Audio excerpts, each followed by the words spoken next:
আল্লাহ রাব্বুল ইজ্জত ওয়াল জালাল সূরা লাহাব নাজিল করলেন, আমাদের আপত্তি নাই। তাব্বাত ইয়াদা আবি লাহাব বলছেন, আমাদের আপত্তি নাই। আবু লাহাব ধ্বংস, আবু লাহাবের সন্তান সম্পত্তি ধ্বংস হয়ে গেছে বা হয়ে যাবে। আল্লাহ বললেন আমাদের আপত্তি নাই, কারণ আবু লাহাব আল্লাহর রসুলকে গালি দিয়েছে।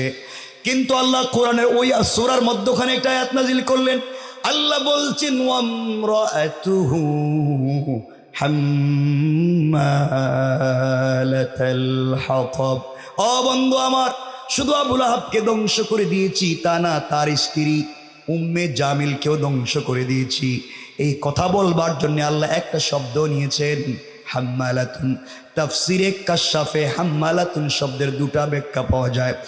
এক নম্বর ব্যাখ্যা হলো হাম্মালাতুনের ওই মহিলাকে ধ্বংস করে দিয়েছি যেই মহিলা জঙ্গল থেকে কাটাওয়ালা কাঠ কেটে এনে আপনার দ্বীনের রাস্তায় ফেলে দিয়ে আপনাকে বাধা দিত, কষ্ট দিত। ওই কাটাওয়ালা কাঠ বহনকারিণী মহিলাকে ধ্বংস করে দিয়েছি। দুই নম্বর হাম্মালাতুন শব্দের ব্যাখ্যা, ওই মহিলাকে ধ্বংস করে দিয়েছি যেই মহিলা ঘরে ঘরে গিয়ে আপনার বদনাম করত, গীবত শিকায়ত করত, অন্তরের ভিতরে মানুষের প্রতি খারাপ ধারণা পোষণ করে রাখত। হাম্মালাতুন, খারাপ ধারণা পোষণকারিণী মহিলাকে আমি আল্লাহ ধ্বংস করে দিয়েছি। ওই মহিলাকেও ধ্বংস করে দিলাম, কারণ পৃথিবীতে যারা হিংসা করে এই পৃথিবীতে তার মতো বেকুফ আল্লাহর জমিনে আর নাই। মনে রাখবেন, হিংসুক মুশরিকের মতো, কামিসলিল মুশরিক, হিংসুক মুশরিকের মতো। আল্লাহ বলছেন এই লাইলাতুন নিসফি মিন শাবান যে গেল সবাইরে মাফ করে দিবেন, ইল্লা লি মুশরিকিন আও মুশাহিন, মুশরিককে মাফ করবেন না। আর হিংসুক অন্তরে যারা বিদ্বেষ লালন করে এদেরকে মাফ করবেন না। কিন্তু হুজুরদের ভিতরে আজকাল কি হিংসা নাই? না, নাই নাই, আসেনি? খারাপ পাইলেন আমার কথায়? আপনারা খারাপ না, আমরাই তো খারাপের শেষ নাই। কথা কথা চলে আসতেছে, মাআযাল্লাহ সব না। দেখবেন এলাকায় যদি কেউ বড় হুজুর হয়ে যায়, কি হয়ে যায়? এলাকার কথা বলেন, এলাকার দেখবেন তিনি আর পাবলিকের সালাম দেন না। কথা বলেন নাকি? সালাম দেন না। আমি দিব কে রে? আমি বড় হুজুর, আমারও সালাম দেওয়া। আমি বড় হুজুরের সালাম দিলে জবাব দেন না। ঠিক আছে, ঠিক আছে, ঠিক আছে। কি বড় হুজুরের সঙ্গে মুসাফা করতেছেন, রাস্তাতে যাইতে, হুজুর একটু মুসাফা, না না আমার ঠান্ডা লাগতেছে, হাত দিচ্ছে না। কিন্তু মুসাফার সময় বড় হুজুরের হাতে একটু হাদিয়া, একটু কি বলেন, একটু কি হাদিয়া, বুঝেননি? একটু হাদিয়া। আমার ছেলে আমেরিকার থেকে একটু হাদিয়া দিয়েছিল আপনার। Thank you, thank you, very good, আবার আইসো, আরো দিও।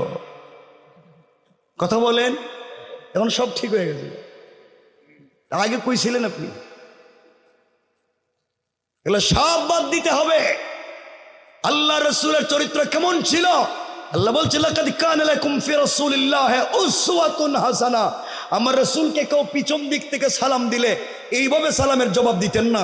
হাদিসের ইবারত, রাসূল সিনা সহ ফিরে যাইতেন। কেউ ডান দিকে রাসূলকে সালাম দিলে এইভাবে বসে সালামের জবাব দিতেন না, ডাইরেক্ট ডান দিকে ফিরে যেতেন, অর্থাৎ রাসূল নিজেই ফিরে যেতেন। আল্লাহু আকবার। আমরা কেমন হয়ে গেলাম আশিক রাসূল।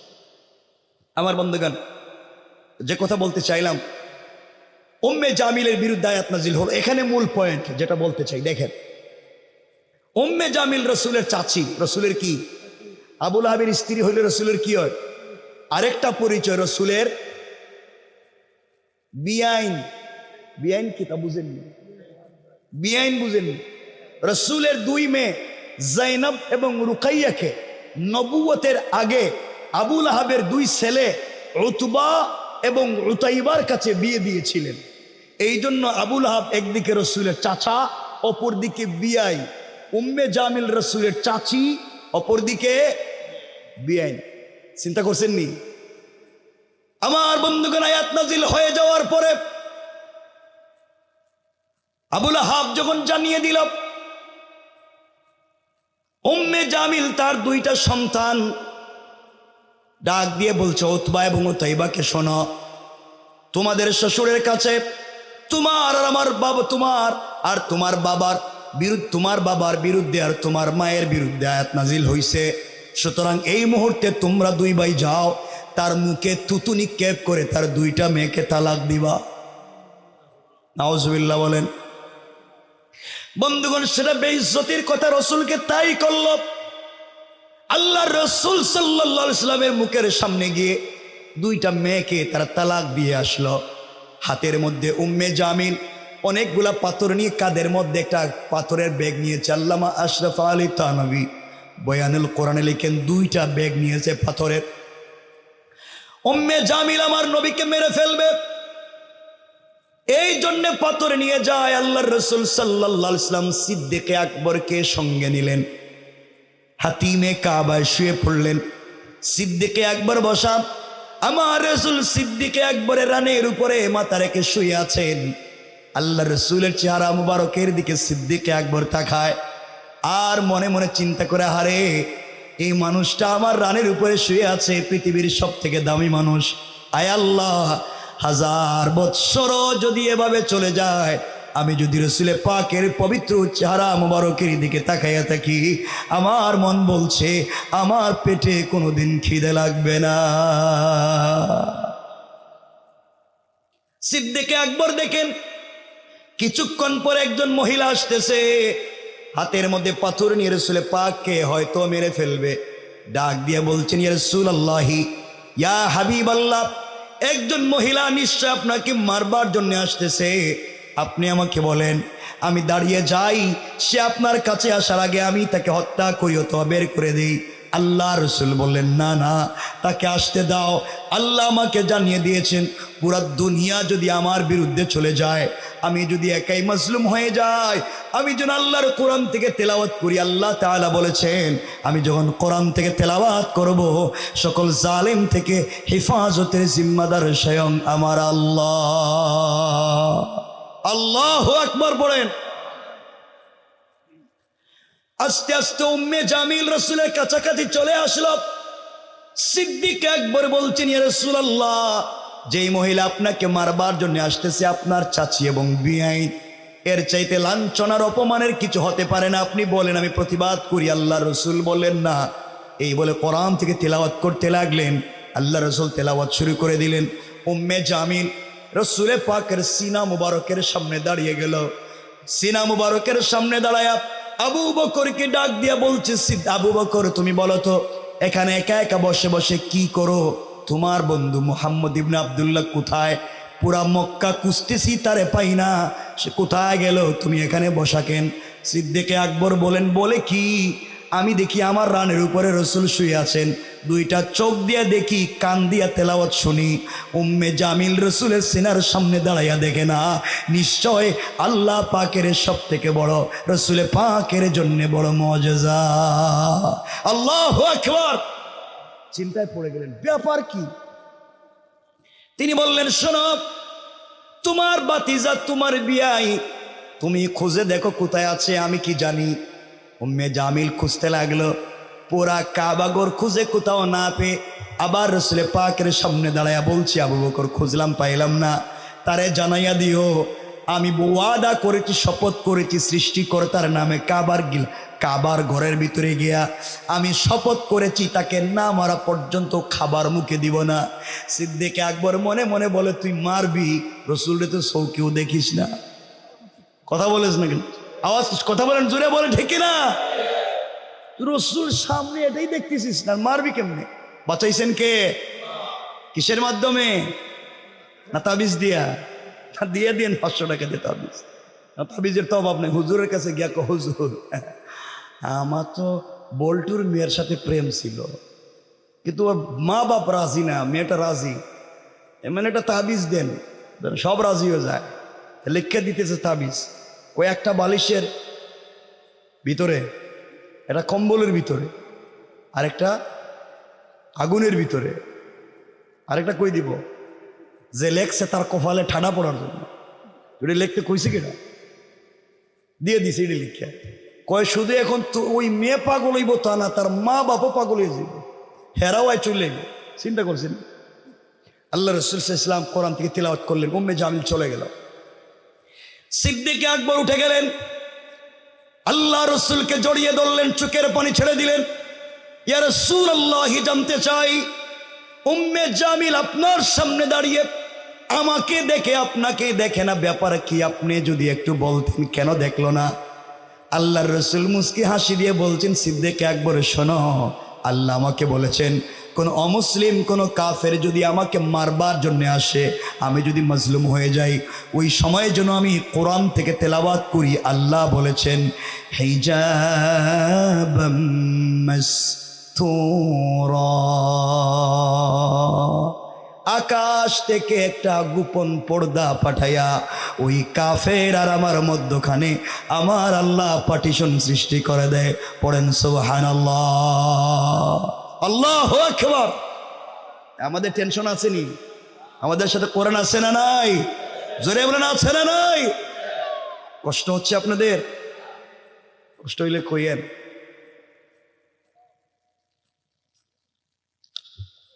বলবো আরো কিছু কথা সামনে, মনোযোগ দিয়ে শুনেন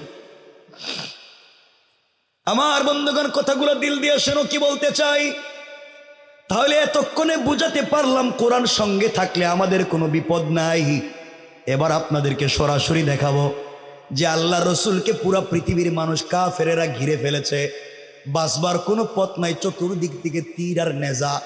আল্লাহ রসুল তিলাওয়াত করলেন, আল্লাহ তাআলা তাকে বাঁচাইয়া দিয়েছে। সে 1 মিনিটে পৌঁছাবো। আল্লাহ রসুল যেদিন হিজরত করে মক্কা থেকে মদিনায় যাবেন, আমরা ঘটনা বলবো না, আল্লাহ রসুল গভীর রজনীতে শুয়ে আছেন। জিবরিল আমিন হাজির হয়ে সালাম দিয়ে বলছেন, ইয়া রাসূলুল্লাহ, ইয়া হাবিব আল্লাহ, পয়গম্বরে আরবি, আপনি উঠে যান, আপনি রেডি হয়ে যান, আপনাকে ইয়াসরিবের দিকে, খেজুর বাগানের দিকে, মদিনার দিকে হিজরত করবার নির্দেশ দিয়েছেন স্বয়ং আল্লাহ তাআলা। আমার রসুল উঠে গেলেন, 2 রাকাত সালাত পড়লেন। কথাটা আবার মনে রাখবেন, রসুল কি করছেন, কারণ আলোচনার শেষে এই কথাটা নিয়ে আসবো। আর আমার রসুলকে জিবরিল আমিন জানিয়ে দিয়েছেন, ইয়া রাসূলুল্লাহ, আল্লাহ আপনাকে একটা তাসবিহ পড়তে বলছেন। জিবরাইল, কি তাসবিহ পড়বো? আল্লাহ বলছেন জবানে শুধু আপনি পড়েন আস্তাগফিরুল্লাহ, আস্তাগফিরুল্লাহ, আস্তাগফিরুল্লাহ। ওই একটা শব্দ পড়বেন, কোরআন থেকে তিলাওয়াত করবেন, আপনার কাজ। আল্লাহ রসুল উঠে গেলেন। কথাটা মনোযোগ দিয়ে শুনেন, হয়তো আপনার আমার জিন্দগির কাজে লেগে যাবে। আল্লাহ রসুল 2 রাকাত সালাত পড়ে ঘর থেকে বের হয়ে যাবেন, হঠাৎ করে তার কানের মধ্যে একটা আওয়াজ বাড়ি খাইলো। আওয়াজ হলো, ঘরের চতুর্দিকে কাফেরেরা বেষ্টন করে রেখে দিয়েছে তাকে মেরে ফেলবার জন্যে। আল্লাহকে ডাক দিয়া বলছেন, আল্লাহ তাআলা, আমি খালি হাতে ঘর থেকে বের হব, আমার ঘরের চতুর্দিকে কাফেরেরা তীর নিয়া, নেজা নিয়া, বল্লম নিয়ে দাঁড়িয়ে আছে, দরজা খুললে মেরে ফেলবে। আপনি কি আমাকে মারাইয়া ফেলবার জন্য ঘর থেকে বের হতে বলছেন? আল্লাহ বলছেন, বন্ধু আমার, তোমার কাজ হলো হাসবি আল্লাহ, আল্লাহ আমার জন্য যথেষ্ট। আমার উপরে ভরসা করে কোরআন থেকে তিলাওয়াত করে আস্তাগফিরুল্লাহ শব্দের জিকির করে ঘর থেকে বের হয়ে যাওয়া, আর সকল কাফেরদের থেকে হেফাজতের জিম্মাদার স্বয়ং আমি আল্লাহ। আল্লাহু আকবার। আল্লাহ রসুল ঘরের দরজার কাছে গেলেন, দরজা খুলে ফেলবেন, আবার ডাক দিয়া বলছেন, আল্লাহ তাআলা, নিশ্চয় আপনি আমাকে বাঁচাবেন, এতে সন্দেহ নাই। ওয়ালাকিন লিয়াতমাইন্না কলবি, কিন্তু অন্তরে যে প্রশান্তি পাই না। আল্লাহ, আত্মরক্ষা করবার জন্য যদি কোনো জিনিসের ব্যবস্থা করে দিতেন, তাহলে আমার উম্মতেরা ওখান থেকে শিক্ষা নিত, কখনো জালেমের সামনে খালি হাতে যাওয়ার প্রয়োজন নাই, কিছু না কিছু হলেও আত্মরক্ষা করার জন্য নিয়ে যাওয়া দরকার। আল্লাহ বলেন, বন্ধুরে, তাই যদি চিন্তা করো, পুরা দুনিয়ার কাফের তোমার দরজার সামনে দাঁড়াই আছে, আর তুমি আত্মরক্ষা করবার জন্য কি নিবা? হাতের মধ্যে কিছু খঙ্কর নেও, হাতের মধ্যে কিছু বালি নেও, অথবা হাতের মধ্যে কিছু পাথর নেও, কোরআন থেকে তেলাওয়াত করে সূরা আল বাকারার শেষ 2টা আয়াত তিলাওয়াত করেন, ওখানে কিছু একটা ফু দেন, আর আস্তাগফিরুল্লাহ পড়েন। ওগুলা পড়ে পড়ে দরজা খুলে বের হয়ে যান। সামনের দিকে কঙ্করগুলা নিক্ষেপ করবেন, আর চতুর্দিকের কাফেরদের চুকে চুকে পৌঁছে দেওয়ার জিম্মাদার আমি আল্লাহ। আল্লাহ রসুল বলছেন, আল্লাহ কি বললেন? আমি দরজা খুলে যদি কঙ্করগুলা সামনে মারি, ডাইনে বামে পিছনে কাফেররা তো চতুর্দিকে, আমি সামনে মারতে পারবো, একসাথে তো চতুর্দিকে দিতে পারবো না, অন্যদিকের কাফেররা তো আমাকে মেরে ফেলবে। আল্লাহ বলছেন, বন্ধুরে তোমার কাজ হলো শুধুমাত্র সামনের দিকে নিক্ষেপ করা, আর চতুর্দিকের কাফেরদের চুকে চুকে পৌঁছে দেওয়ার জিম্মাদার স্বয়ং আমি আল্লাহ। আল্লাহু আকবার, জুড়ে বলেন। দেখতেছেন আল্লাহ কেমনে বাঁচায়।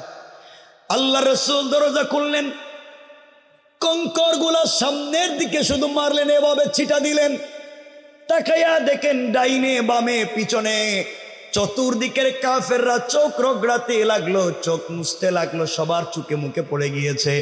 আল্লাহ রসুল মদিনায় পৌঁছে গেলেন। লম্বা ঘটনা, আর ঘটনার দিকে নিব না। মদিনায় পৌঁছে গেলেন, কেউ আল্লাহ রসুলের পশম পরিমাণ ক্ষতি করতে পারলো না। একদিন আল্লাহ তাআলার কাছে সুযোগ বুঝে জিজ্ঞেস করলেন, বন্ধুরে, আল্লাহ জিজ্ঞেস করছেন, বন্ধু তুমি বলো না, ওই দিন তুমি কেমনে আসলা? তোমার হাত তো খালি ছিল, চতুর্দিকের কাফেররা তোমাকে বেষ্টন করে দিল, শুধু সামনের দিকে নিক্ষেপ করলা, কেউ তোমাকে ধরতে পারলো না, কেমনে আসলে একটু বলো না। আল্লাহ রসুল বলছেন, আল্লাহ তাআলা আমি কি জানি? আপনি আমাকে বলছেন আস্তাগফিরুল্লাহ পড়তে, আপনি আমাকে বলছেন কোরআন থেকে তিলাওয়াত করতে, বালের মধ্যে ফুঁক দিয়ে সামনের দিকে নিক্ষেপ করলাম, চতুর্দিকের কাফেরদের চুকে চুকে কেমনে গেল আমি জানি না। আমার আল্লাহ জবাব দিলেন, বন্ধু শোনো কেমনে গেল। আমার রমাইতা ইয রমাইতা ওয়ালাকিন্নাল্লাহ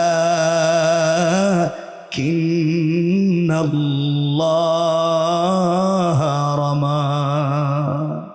আল্লাহ বলছেন, বন্ধুরে তুমি যখন কঙ্কর গুলা নিক্ষেপ করতে গিয়েছ, ওইটা তোমার হাত থাকে নাই, আমি আল্লাহর কুদরতের হাত হয়ে গিয়েছে।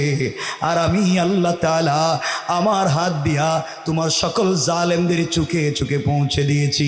পড়েন সুবহানাল্লাহ, আল্লাহু আকবার। সকলে আওয়াজ করে বলেন, এই জবান দিয়েছেন কে? আরো জোরে বলেন কে? আমার সঙ্গে নামাজের দুরূদ পড়েন। আল্লাহুম্মা সাল্লি আলা মুহাম্মাদ ওয়া আলা আলি মুহাম্মাদ কামা সাল্লাইতা আলা ইব্রাহিম ওয়া আলা আলি ইব্রাহিম ইন্নাকা হামিদুম মাজিদ। আল্লাহুম্মা বারিক আলা محمد وعلى آل محمد كما باركت على إبراهيم وعلى آل إبراهيم إنك حميد مجيد। الحمد لله। ঐতিহ্যবাহী যুব সংগঠন, ঐতিহ্যবাহী দিঘির পাড় যুব সমাজের উদ্যোগে আয়োজিত সড়কের বাজার কানাইঘাট সিলেটের পঞ্চম বাৎসরিক 2 দিনব্যাপী ঐতিহাসিক তাফসীরুল কোরআন মাহফিলের আজকের এই রজনীর শেষ অধিবেশনের সম্মানিত মুহতারাম সম্মানিত সভাপতি, উপস্থিত হাজারাত বুজুর্গ উলামায়ে কেরাম, মুরব্বিয়ানে আযম, পর্দার অন্তরালে অবস্থানরত আমার সম্মানিত শ্রদ্ধেয় মা ও বোনেরা, বিশেষ করে আগামী দিনের জাতির দিকপাল, ভবিষ্যৎ জীবনে জাতির কান্ডারি, কলিজার টুকরা ছাত্র তরুণ যুবক বন্ধুগণ, আলোচনার শুরুতেই আমার পক্ষ থেকে সকলকে আন্তরিক মোবারকবাদ শুভেচ্ছা জানিয়ে আল্লাহ পাক রব্বুল ইজ্জতুল জালালের শাহী দরবারে শুকরগুজার হচ্ছি যে আল্লাহ আজকের এই মোবারক তাফসীরে একত্রিত করেছেন। সবটুকুন ভালোবাসা আবেগ শ্রদ্ধাকে উজাড় করে শুকরগুজার হচ্ছি।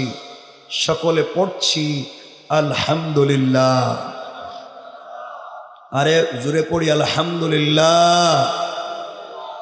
আপনারা সকলে ভালো আছেন? আল্লাহ পাক আমাদেরকে ভালো রেখেছেন বিশ্বাস করি। এবং মনে প্রাণে আশা করছি তিনি ভবিষ্যতে আরো ভালো রাখবেন ইনশাআল্লাহ। সম্মানিত উপস্থিতি, খুব বেশি কথা নয়, কোরআনে কারীমের 13 নম্বর পারা 14 নম্বর সূরা ইব্রাহিমের প্রথম আয়াত আমরা তেলাওয়াত শুনেছি। এই আয়াতে আল্লাহ প্রথমে আলিফ লাম রা বলেছেন, যাকে আমরা চিনি হুরুফে মুকাত্তাআত নামে।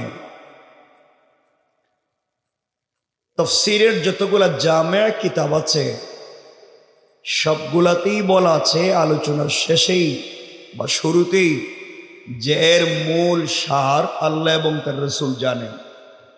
এর অর্থ হলো রাসূল পাক সাল্লাল্লাহু আলাইহি ওয়াসাল্লাম মেরাজে যাওয়ার পরে সাংকেতিক চিহ্নে আল্লাহ অনেকগুলা কথা বলেছিলেন, এর মধ্যে কিছু সাংকেতিক চিহ্ন হচ্ছে হুরুফে মুকাত্তাআত। দুই বন্ধু চায়ের দোকানে বসে গল্প করছে, আরো 20-50 জন বসা। একজন আরেকজনকে বলছে, দোস্ত ওই যে গতকালকে তোর একটা ঘটনা বলছিলাম মনে আছে? তো ও বলতেছে মনে আছে, কিন্তু আরো যে 20 জন ছিলেন কেউ বুঝেননি। এইভাবেই আল্লাহ তার দোস্তকে বলছেন আলিফ লাম রা, দোস্ত মনে আছে ওই যে মেরাজেন ওই কথা বলছিলাম না, এটা ওইটা। এই যে এটা নিয়ে আমরা কথা বাড়াবো না। এর পরের শব্দে আল্লাহ বলছেন কিতাবুন, হে রাসূল আপনার কাছে আমি একটা কিতাব দিয়েছি, আল কোরআন, আনজালনাহু ইলাইকা, যা আপনার প্রতি অবতীর্ণ হয়েছে আপনার রবের পক্ষ থেকে। এ কোরআনের কাজ কি? কোরআন দিয়ে কি হবে? আপনি কি কোরআন দিয়ে তাবিজ কবজ করবেন? কোরআন দিয়ে কি মসজিদ মাদ্রাসায় ইমামতি করবেন? কোরআন দিয়ে কি আপনি শবে বরাত আর শবে কদরে খতম করবেন? কোরআন দিয়ে কি রমজানুল মুবারকের তারাবিহের সালাত পড়বেন? আপনি কোরআন দিয়ে কি শুধুমাত্র কেবলমাত্র কেউ মইরা গেলে তার বাড়িতে 10 জন মিলে খতম পড়বেন আর 500 টাকা করে নেবেন? এই জন্য কি আল্লাহ কোরআন দিয়েছেন? আল্লাহ বলছেন লিতুখরিজান নাসা মিনাজ জুলুমাতি ইলান নূর। কোরআন একটা ম্যাগনেটিক লাইট, কোরআন একটা বাস্তবিক চুম্বক। সমাজের যেই জায়গায় অন্ধকার দেখবে, অন্ধকারাচ্ছন্ন সমাজে কোরআন নামক লাইট যদি লাগিয়ে দিতে পারো, অন্ধকার থাকবে না, আলোকিত করে দিবেন কে? আওয়াজ করে বলেন কে? সুতরাং এই কোরআন যা মানুষকে অন্ধকার থেকে আলোর পথ দেখায়, বিপদগ্রস্ত মানুষকে সুপথ দেখায়, জালেমের জুলুম থেকে জাতিকে রক্ষা করে, সমষ্টিগতভাবে জাতীয়ভাবে জাতিকে দ্বীনের পথের আহ্বারী করবার জন্য একনিষ্ঠভাবে একটা সংবিধান, যার নাম আল কোরআন। সুতরাং আমরা সে কোরআনের কথা শুনতে বসেছি। আজ কি পৃথিবীর বিভিন্ন জায়গায় এ কোরআনকে নিষিদ্ধ করা হয়, এ কোরআনকে কোথাও জ্বালিয়ে ডাস্টবিনে ফেলে দেওয়া হয়, এ কোরআনকে, এ কোরআনের বিধানগুলোকে অস্বীকার করা হয়। বাংলাদেশেও কিছু লোক আছে যারা এই কোরআনের বিধানের কথা শুনলে কষ্ট পায়। তারা যে কোনোভাবেই ক্ষমতা দখল করতে চায়, যে কোনোভাবেই এই জাতির গলায় গোলামির শিকল লাগিয়ে দিতে চায়, কিন্তু কোরআনকে পার্লামেন্ট পর্যন্ত নিয়ে যেতে চায় না। মনে রাখবেন, কারা কোরআনকে ভয় পায়? আল্লাহ রাসূল সাল্লাল্লাহু আলাইহি ওয়াসাল্লাম মদিনায় রাষ্ট্র কায়েম করেছেন। তিনি ছিলেন মসজিদের ইমাম, মসজিদে নববীর ইমাম ছিলেন বিশ্বনবী, আকায়ে নামদার, তাজদারে মদিনা, সরকারে কায়নাত রাসূল পাক সাল্লাল্লাহু আলাইহি ওয়াসাল্লাম একদিকে ছিলেন মসজিদে নববীর ইমাম, তিনি ছিলেন সেই মসজিদের খতিব, তিনি ছিলেন সেই মসজিদের মুতাওয়াল্লি, তিনি ছিলেন মদিনা নামক বাজারের ব্যবসায়ী সমিতির সভাপতি, তিনি ছিলেন সেই রাষ্ট্রের রাষ্ট্রপ্রধান, তিনি ছিলেন সেই রাষ্ট্রের সকল সেনাবাহিনীর সেনাপ্রধান। তিনি একাধারে ছিলেন শ্রেষ্ঠ বাবা, একাধারে ছিলেন শ্রেষ্ঠ সন্তান, একাধারে ছিলেন শ্রেষ্ঠ স্বামী, একাধারে ছিলেন শ্রেষ্ঠ ইমাম আর খতিব, একাধারে ছিলেন শ্রেষ্ঠ রাষ্ট্রপ্রধান। সব করেছেন একমাত্র কোরআন দিয়ে। সুতরাং এই বাংলাদেশের 56,000 বর্গ মাইলকে যদি এই সুজলা সুফলা শস্য শ্যামলা স্বচ্ছ সুপ্রজ্জ্বল সোনার বাংলাদেশকে যদি সুন্দর করে গড়ে তুলতে হয়, কোনো তন্ত্রমন্ত্র দিয়ে নয়, কোনো ব্যক্তি চরিত্র দিয়ে নয়, একমাত্র রাসূল পাকের আদর্শ দিয়ে, কোরআনের বিধান যদি পার্লামেন্টে পৌঁছে দেওয়া যায়, এই সমাজে বদমাশি আর নোংরামি থাকবে না। কোরআন এই সমাজকে পরিশুদ্ধ করে দেবে, ঠিক কিনা বলে? সুতরাং কোরআন আমাদেরকে যে শিক্ষা দিয়েছে, কোরআন আমাদেরকে যেই পথে বলছে, আমরা সেই পথ থেকে ভিন্ন পথে যেতে পারি না। মনে রাখবেন, চলার পথে আঘাত আসবে, নির্যাতনা আসবে, জুলম আসবে। শুধু আমরা চলার পথে মনে করবো আর মনে রাখবো হাসবি আল্লাহ, আমাদের জন্য একমাত্র কেবলমাত্র শুধুমাত্র আল্লাহই যথেষ্ট।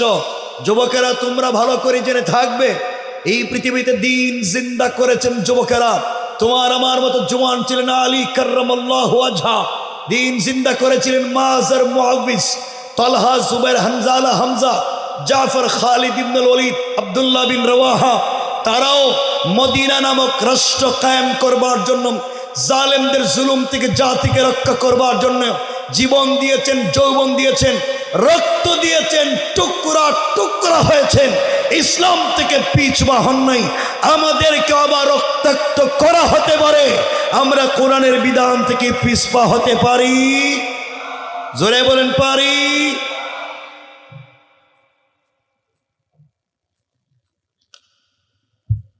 সুতরাং খুব মনোযোগ দিয়ে শুনবেন কি বলতে চাই।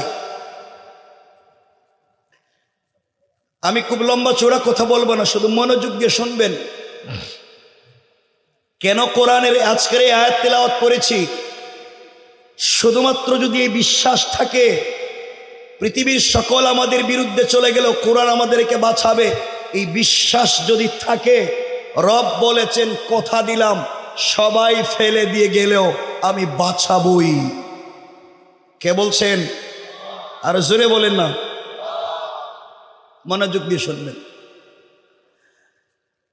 মনে হতে পারে, আমাদের মনে হতে পারে যে লম্বা জুব্বা, লম্বা দাড়ি, লম্বা পাগড়ি থাকলেই মনে হয় তাকেই মানতে হবে, তাকেই ফলো করতে হবে। মনে রাখবেন, আপনি আমি সমাজে সালাত পড়ি, আমরা আজকে এই সমাজে অনেক আছি কালিমা পড়েছি, আমরা মনে করেছি কালিমা পড়েছি আমরা মুসলমান। এই যে আমি রব্বে পাকের জাতের কোরআন হাতে নিয়ে বলছি, শুধু কালিমা পড়লেই, কালিমা জানলেই, কালিমা বুঝলেই মুসলমান হওয়া যায় না। কথা কি বুঝতে পারলেন? বুঝতে পারেননি?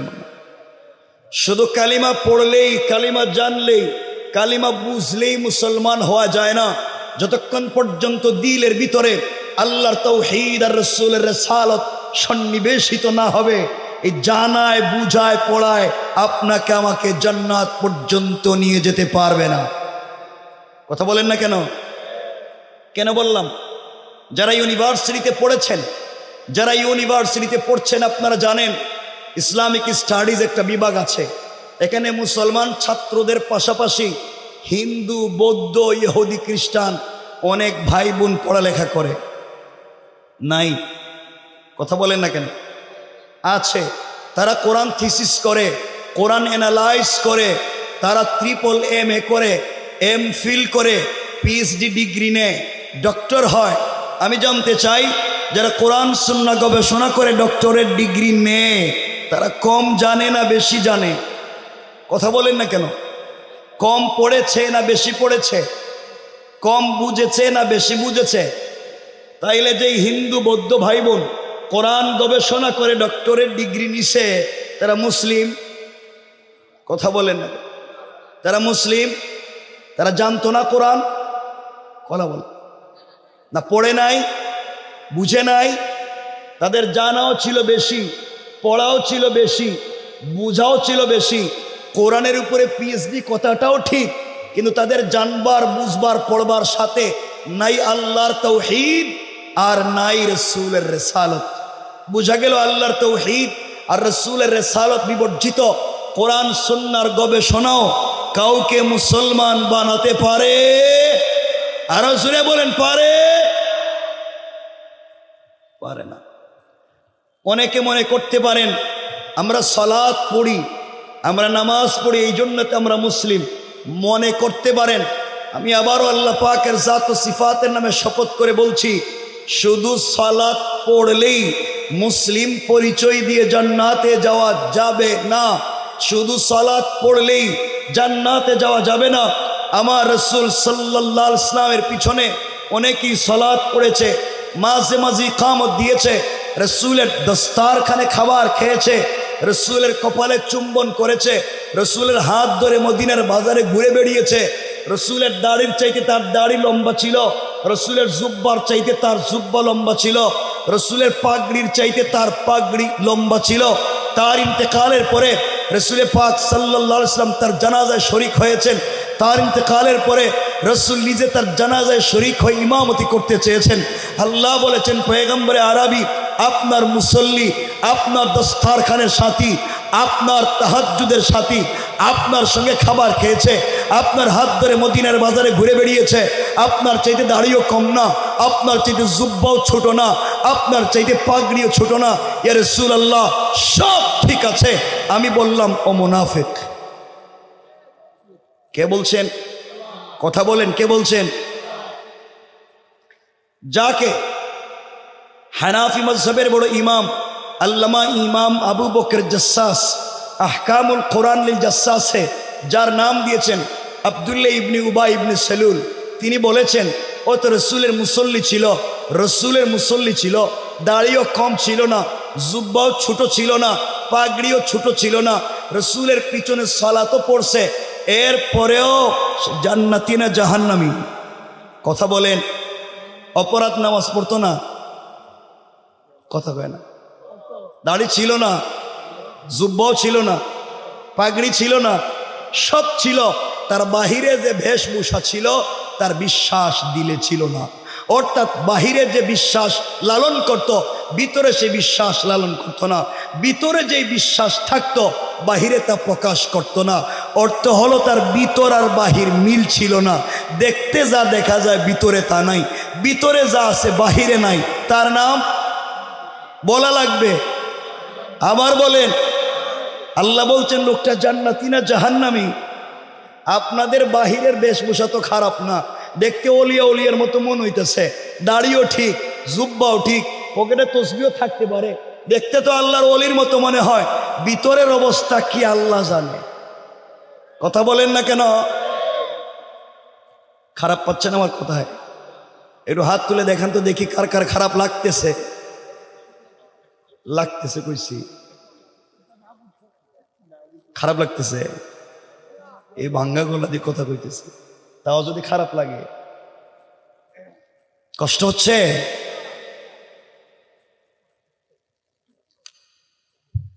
শুধু শোনেন, তাহলে এই ছোট ছোট কথাগুলো বুঝলে সামনের আসলে মূল বিষয়টা বুঝতে পারবেন। তাহলে পরিষ্কার হয়ে গেলে শুধু ভাবভঙ্গি থাকলেই হবে, ভাবভঙ্গি থাকলেই হবে। মনে রাখবেন, আপনার ভিতর যদি ঠিক থাকে, বাহিরে যদি জুব্বা নাও থাকে, বাহিরে যদি পাগড়ি নাও থাকে, বাহিরে যদি তাসবিহ নাও থাকে, ভিতরে যদি বিশ্বাস রবের প্রতি থাকে, রসুলের রেসালতের বিশ্বাস যদি ভিতরে থাকে, আপনি জান্নাতি। আমার রসুলের অনেক সাহাবী ছিলেন, একটা কাপড় ছিল, স্ত্রী পড়লে স্বামী গড়তে থাকতেন, স্বামী গড়তে থাকলে স্ত্রী পড়তেন। নামাজের সময় দুজন একসাথে কাপড় পরতে পারতেন না। তাদের বাহিরের বেশভূষা নাই, পাগড়ি নাই, জুব্বা নাই, তসবিহ নাই, দিলের বিশ্বাসটা ভালো ছিল। মরার আগেই আল্লাহ জান্নাতের সার্টিফিকেট দিছে। আর আব্দুল্লাহ ইবনে উবাই ইবনে সেলুলের বাহিরের বেশভূষা ভালো ছিল, ভিতরের বিশ্বাস ভালো ছিল না। ভাব ধরেও রসুলের মুসল্লি হয়েও জান্নাতি না জাহান্নামী? জাহান্নামী। অনেক লোক আছে এই সমাজে, বাহিরের বেশভূষা তো ভালো আছে। মনে রাখবেন, পরিষ্কার করে বলে দিচ্ছি, শোনো কানাইঘাটের মুসলমানেরা, এই হাজার হাজার ছাত্ররা জীবন দিয়েছে, হাজার হাজার ছাত্ররা বিকলাঙ্গ হয়ে প্রতিবন্ধী হয়ে পড়ে আছে, শুধুমাত্র একটা নির্বাচন দিয়ে আবার ফ্যাসিস্ট আর রেজিম সিস্টেমে কাউকে ক্ষমতায় বসাবার জন্য নয়। বাংলাদেশ থেকে পুরা ফ্যাসিস্ট সিস্টেমকে বিলুপ্তি ঘোষণা করে আল্লাহর জমিনে আল্লাহর দ্বীন প্রতিষ্ঠা করবার জন্য কথা বলেন, ঠিক কিনা? সুতরাং আমাদেরকে সেই পথ আর মতের কথাই চিন্তা করতে হবে। আমার ভাইরা, রাগ করেন না। তাহলে মুনাফিক কার নাম পাইছি বলেন? যার ভিতর বাহির, কথা বলেন, যার ভিতর বাহির মিল নাই তার নাম, সবাই বলেন। আপনারা ঠিক আছেন তো? ভালো মানুষ তো? একটু টেস্ট করব, দেখবেন। আমি কোরআন থেকে না, আপনাদের কমন সেন্স, জেনারেল নলেজ নয়, আপনাদের কমন সেন্স, আল্লাহ প্রদত্ত মেধা, তার কাছে প্রশ্ন করতেছি। আপনারাই বলতেছেন যার ভিতর বাহির মিল নাই, যার কাজে কর্মে মিল নাই, তার নাম মুনাফিক। একজন লোক মসজিদে নামাজ পড়তে গেছে, নামাজ পড়তে হুকুম কার? তরিকা কার? রসুলের। অজুতে হুকুম কার? বলেন না কার? তরিকা কার? মসজিদের ডান পা দিয়ে প্রবেশ করা হুকুম কার? তরিকা কার? মসজিদে লোকটা ঢুকলো, ঢুকে হাত বাঁধলো, সালাত পড়লো, সালাত পড়া হুকুম কার? তরিকা কার? নামাজে দাঁড়িয়ে আমরা আগে সূরা ফাতিহা পড়ি না অন্য সূরা পড়ি? হুকুম কার? তরিকা কার? নামাজে আগে রুকু দিই না সেজদা দিই? হুকুম কার? তরিকা কার? আমরা নামাজে আগে ডান দিকে সালাম ফিরাই না বাম দিকে? হুকুম কার? তরিকা কার? তাহলে বোঝা গেল নামাজে মসজিদে গিয়ে মসজিদ থেকে বের হওয়া পর্যন্ত মসজিদে যত কাজকর্ম করছি, সকল কাজে কর্মে চেষ্টা করছি পূর্ণাঙ্গ আল্লাহর হুকুম এবং রসুলের তরিকা। কথা বলেন না কেন? তাহলে যেই মুসল্লি মসজিদের নামাজ পড়ছে আল্লাহর হুকুম আর রসুলের তরিকায়, এই মুসল্লি মসজিদ থেকে বাইর হইয়া বাজারে ব্যবসা করে ওজনে কম দেয় কার তরিকায়? কথা বলা লাগবে। তাহলে যেই মুসল্লি মসজিদে নামাজ পড়ছে আল্লাহর হুকুম রসুলের তরিকায়, বলেন তো এই কোরআনে বাজারের ব্যবসা আল্লাহর হুকুম রসুলের তরিকা আসেনি? বলেন আছে? তাহলে মসজিদে হুকুম মানছে কার? তরিকা মানছে কার? আর ব্যবসায় ওজনে কম দিছে, হুকুম মানছে কার? কার? তাহলে মসজিদের কাজে বাহিরের কাজে মিল আছে? বলেন। যার ভিতর বাহির মিল নাই তার নাম, বলেন, আবার বলেন। এগুলা যারা এলাকায় করে, যারা ওজনে কম দেয়, যারা 1 নাম্বার জিনিস দেখাইয়া 2 নাম্বার বিক্রি করে, যারা সামনে ভালো করে সবজি ধুইয়ার ভিতরে পচা সবজি রাইখা দেয়, যারা 3 মাস আগের ইলিশ মাছ রে এই মাত্র নদী থেকে তুলছে কইয়া বিক্রি কইরা দেয়, বলেন তো এর নামাজ মসজিদের ইবাদত বাহিরের কাজে মিল আছে? যেই হাজী সাহেব মসজিদে তসবিহ পড়লেন, ওই হাজী সাহেব নিজের ছেলে আর মেয়ের বিয়ের সময় গায়ে হলুদ করে। কথা বলেন না কেন? ডেক সেট লাগাইয়া গান বাজনা করে, আছে না নাই? বলেন মসজিদের কাজে বাহিরের কাজে মিল আছে? যার মিল নাই তার নাম, আবার বলেন। অনেক মুসল্লি আছে মসজিদে সালাত পড়ে ঠিকই, কিন্তু গ্রামে পঞ্চায়েতের বিচার করতে গিয়া দেখবেন, গ্রামে পঞ্চায়েতের বিচার করতে গিয়া 1 কাপ রং চা খাইয়া এদিকের বিচার এদিকে দিয়া দেয়। কথা বলেন, আবার বলেন। হাতে 500 টাকা দরাইয়া দিলে পুরা বিচার শুদ্ধা খায়া ফেলায়। 1000 টাকা দরাইয়া দিলে ইসলামী আন্দোলনের কর্মীর বিরুদ্ধে থানায় গিয়া নালিশ করে, আছে না নাই? বলেন যে মসজিদে নামাজ পড়লো যেই তরিকায় আর বাহিরের কাজ করলো যেই তরিকায় মিল আছে? আবার বলেন আছে? যার মিল নাই তার নাম, আবার বলেন। বুঝতে পারছেন না? আপনাদের অবস্থা কি এখন দাঁড়াইতেছে চিন্তা করে। জিনা কি তা এটা করতে ভালো না? জিনা কর। আমার বন্ধুগণ, কথাগুলো এভাবেই বুঝবেন। অনেক লোক আছে এলাকায়, কেউ রাগ করবেন না, আমি কি আসছিলাম কখনো? অনেক লোক আছে এলাকায় যারা ভিলেজ পলিটিক্স করেন, এলাকার রাজনীতি করেন, এলাকার মডল, এলাকার মাতবর, এলাকার বিচারী, পঞ্চায়েতের বড় মুরব্বী, কোনো কাজ কাম নাই, ছেলে মেয়েও কোনো জায়গায় কাজ কাম করে না। দেখবেন লঙ্গিও সাদা, শার্টও সাদা, আয়রনও ভালো, পারফিউমও ভালো, বাজার থেকে দামি দামি খরচ করে বাড়িতে নিয়ে যায়। ওর ইনকামের কোনো সোর্স নাই, ইনকাম হইল গ্রামে 2 জন দিয়ে মাইল লাগাইয়া দেওয়া। এর কাছ থেকেও 500 লয়, এর কাছ থেকেও 500 লয়। এর দিনে বুদ্ধি দে, এর রাত্রে বুদ্ধি দে, আবার জুমার নামাজে সবার সামনে থাকে। আল্লাহ কই কিও বাটপা, কথা বলেন না কেন? এগুলো আছে না নাই? আর ভাব ধরছে সমাজ কত নোংরা। এমনও লোক আছে এলাকায়, গ্রামে দেখবেন এমনও লোক আছে, একজন ভাই কষ্ট করে বাড়ি বানাইছে বিদেশ থেকে, গ্রামের কিছু লোক আছে রাস্তা দেয় না, কয় নায়ের বাড়িতে যেন গাড়ি ঢুকতে না পারে, রাস্তা শুরু করে দেয়। যদি রাস্তা নিতে হয় আমাদের খুশি করুক, কথা কয় না কেন? এগুলো এলাকায় নাই মনে হয়। শয়তান আসেনি এলাকায়, কথা বলেন না কেন?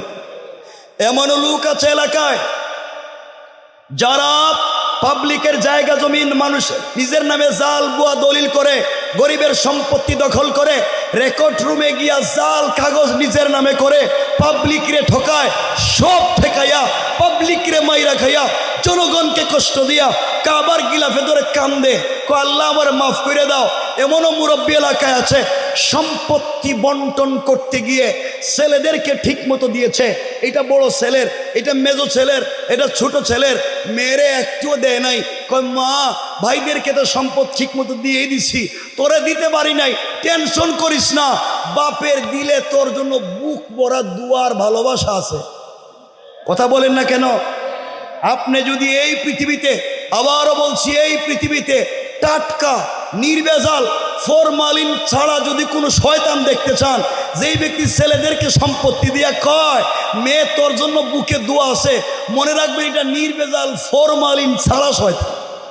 কথা বলেন না কেন? তুমি নিজের মেয়েরে ঠকাইছ, তোমার দোয়া কবুল করতো কেটা? চিন্তা করেন কত বড় শয়তান। নিজের মেয়েরে ঠকাইছে, আল্লাহর কাছে নাকি হের দোয়া কবুল হইব। এগুলো সমাজে নাই। এই জন্য আয়াত পড়েছি লিতুখরিজান নাস মিনাজ যুলুমাতি ইলান নূর। এই অন্ধকারাচ্ছন্ন সমাজকে আলোকিত করতে গেলে Old Testament, New Testament, gospel, Bible, Gita, Veda, Tripitaka কোন জিনিস দিয়ে এই সমাজের মানুষের চরিত্রের পরিবর্তন হবে না। সমাজের মানুষের চরিত্রের পরিবর্তন করতে পারে একমাত্র কেবলমাত্র আল কোরআন। কথা কি বুঝলেন? তাহলে শয়তান কই আসেনি এলাকায়? এখানে কেউ আসেনি বাবা সুদ খাও? নাই। এখানে কেউ আসেনি ঘুষ খাইয়া বিচার করো? থাকলে একটু হাত দেখাও না, একটু তুলো হাত, বরকতি হাতটা একটু দেখকে লুই। সব ভালো মানুষ, কি ভদ্র, নিজেই জানে কত নম্বর ভদ্র। কথা বলেন না কেন? কথাগুলো শুনেন কি বলতে চাই। ভালো মাশাআল্লাহ বসে গেছেন, ভালো লাগতেছে। একজন যদি উঠেন বুঝাইতেছেন আপনি এই কাম উঠলি। সুতরাং আমার কথা পরিষ্কার। এখন আপনারা বলেন যে সুদ খায়, ঘুষ খায়, যে সুদ খায় শয়তান, ঘুষ খায় শয়তান, মাদক ব্যবসা করে শয়তান, পাবলিকের বিরুদ্ধে জায়গা জমি জাল বুয়া দলিল করে শয়তান, ওজনে কম দেয় শয়তান, এলাকায় আসে না নাই? কিন্তু আমার কষ্ট জানেন আরেক জায়গা। আপনারা শয়তান মারতে যান মক্কায়, 8 লাখ 10 লাখ খরচ করে হজে যায়, হজে গিয়া জামারাতে শয়তানরে কঙ্কর মারে, ফাতর মারে, মারেনি? কথা বলেন না কেন? দেখছেন নি মারে? যে শয়তান মারে ফাতর, 10 লাখ খরচ করে। গত হজের আগের হজে দেখলাম এক হাজি সাহেব হজে গিয়া জামারাতে শয়তানরে পাথর মারতেছে, মারতে মারতে বুঝতো রাগ উঠে গেছে গা, জুতা খুললে মারতেছে। ও শয়তান পুরো এলাকায় মাইল লাগাইয়া রাখছিস, আর এখানে বসে রয়েছে জুতা দিয়ে মারতেছে। আমি আপনাদের কাছে জানতে চাই, যেই শয়তানরা 10 লাখ খরচ করে মক্কায় জুতা দিয়ে মারতে গেছেন, এই শয়তান আপনাদের বৃহত্তর কানাইঘাট এলাকায় সুদের কারবার করছে। এই শয়তান আইছিল এখানে, মক্কা থেকে আইছিল, তো কিছু কইলে হের উপরে দোষ দেয়। যেই শয়তানে সুদের কারবার করে, এটা মক্কায় না এলাকায়? কথা বলেন। মক্কার শয়তানে সুদের কারবার এলাকায় করতেছে না এলাকার শয়তানে? জাগা জমি জাল বুয়া দলিল করে মক্কার শয়তানে না এলাকার শয়তানে? ওজনে কম দে মক্কার শয়তানে না এলাকার শয়তানে? যেই শয়তান ওজনে কম দে মক্কায় না এলাকায়? সুদের ব্যবসা করে এটা মক্কায় না এলাকায়? কথা বলেন না। মসজিদ মাদ্রাসার কেশের পয়সা মাইরা নিজের ছেলেরে বিদেশ পাঠাইয়া নিজে একটা ব্যবসা দিয়ে বৈশা থাকে, এটা মক্কায় না এলাকায়? তাহলে শয়তান মক্কায় না এলাকায়? জুতা মারবেন মক্কায় না এলাকায়? জোরে বলেন, আবার বলেন। এরা কয় না দিকে, এরা কিতা আরেকটা কিতা? সবাই বলেন জুতা মারতেই মক্কায় না এলাকায়? সুতরাং যারা সুদের কারবার করো, আমার আওয়াজ যত দূর যায় কান খাড়া করে শোনো, যারা সুদের কারবার করো, যারা ঘুষের কারবার করো, যারা ফেন্সিডিল ইয়াবার কারবার করো, যারা চান্দাবাজি করো, যারা পাবলিকরে ঠকাইয়া খাও, যারা মসজিদ মাদ্রাসার কেশের পয়সা মাইরা খাও, যারা ইসলামী আন্দোলনের কর্মীকে বিপদে ফেলাবার চিন্তা করো, আমার আওয়াজ কান পর্যন্ত গেলে ভালো হয়ে যাও। ঠিক কিনা জোরে বলেন? কি হয়ে যাও? আবার বলেন। আজকের পুরা ওয়াজের মূল প্রতিপাদ্য শব্দ একটা, মনে রাখবেন, আবারও বলছি, পুরা ওয়াজের মূল প্রতিপাদ্য একটা, সেটা হলো ভালো হয়ে যাও। বলেন না? একটু আপনারা বললে ভালো লাগতো, বলেন না? এই তো সকালে ঘুম থেকে উঠে রাস্তা দিয়ে যাইতেছেন, সামনে গিয়ে পাইছেন এক মুরব্বী, গ্রামে ঘুষ খাইয়া বিচার করে, পিছনে গিয়ে সালাম দিয়ে কইবেন আঙ্কেল ভালো হয়ে যাও। ঘটনা কি রে? এটা শুরু করলো কেমন? কালকে ওয়াজে ভালো হয়ে যাও শুরু হয়েছে, আর আমরা সকাল থেকে শুরু করে দিছি। কথা বলেন না কেন? কি হয়ে যাও? আপনার আশেপাশে হে কামলা থাকলে হেরে কানে কানে কইয়া দেন, বলে এখনই ভালো হয়ে যাও, সকাল আইতে দেরি আছে। আহারে কত শয়তানি সমাজে করে, কত জাতের সমস্যা সমাজে আছে। সুতরাং আমার বন্ধুগণ, এই সমস্যার সমাধান করতে হবে কোরআন দিয়ে। কি দিয়ে? দেখেন, কোরআন যদি সাথে থাকে, কি থাকে? ছোট ছোট কথাগুলোই মনে রাখবেন। কোরআন যদি সঙ্গে থাকে, আল্লাহ আপনাকে বাঁচাবেন, সমাজকে পরিবর্তন করবেন। বলেন ইনশাআল্লাহ। ওই কেমনে? মনোযোগ দিয়ে শোনেন আমার মুসলমান বন্ধুগণ, গভীর মনোযোগ, কথাগুলো দিল দিয়ে শোনেন কি বলতে চাই। আল্লাহ রাসূল সাল্লাল্লাহু আলাইহি ওয়াসাল্লাম দ্বীনের দাওয়াত দিতে যখন শুরু করলেন, প্রথম জামানায় দ্বীনের দাওয়াত দিতে লাগলেন, আল্লাহ আয়াত নাজিল করে বলছেন, শোনো মুহাম্মদ, ওয়ানজির আশীরাতাকাল আকরাবিন, আপনি আপনার নিকট আত্মীয়দেরকে দ্বীনের দাওয়াত দেও। আল্লাহ রাসূল সাল্লাল্লাহু আলাইহি ওয়াসাল্লাম দ্বীনের দাওয়াত দিতে লাগলেন। এই কথাগুলো লম্বা, আমরা মূল কথা বলবো। যেই জায়গায় দাঁড়িয়ে রাসূল কথা বললেন, মক্কার সকল লিডারেরা একত্রিত হলো। যারা যেতে পারলো না তাদের প্রতিনিধি পাঠালো। আল্লাহর রাসূল শুধুমাত্র একটা কথা বলছেন, শোনো, আমি যদি বলি পাহাড়ের অপর প্রান্ত থেকে তোমাদের বিরুদ্ধবাদীরা তোমাদের উপরে আক্রমণ করবে, মেরে ফেলবে, তোমরা কি আমি মুহাম্মদ ইবনে আব্দুল্লাহর কথাকে বিশ্বাস করবে? সকলে এক বাক্যে বলেছে, মুহাম্মদ ইবনে আব্দুল্লাহ, তুমি কথা বলতে দেরি হবে, আমাদের বিশ্বাস করে মেনে নিতে 1 মিনিটও দেরি হবে না।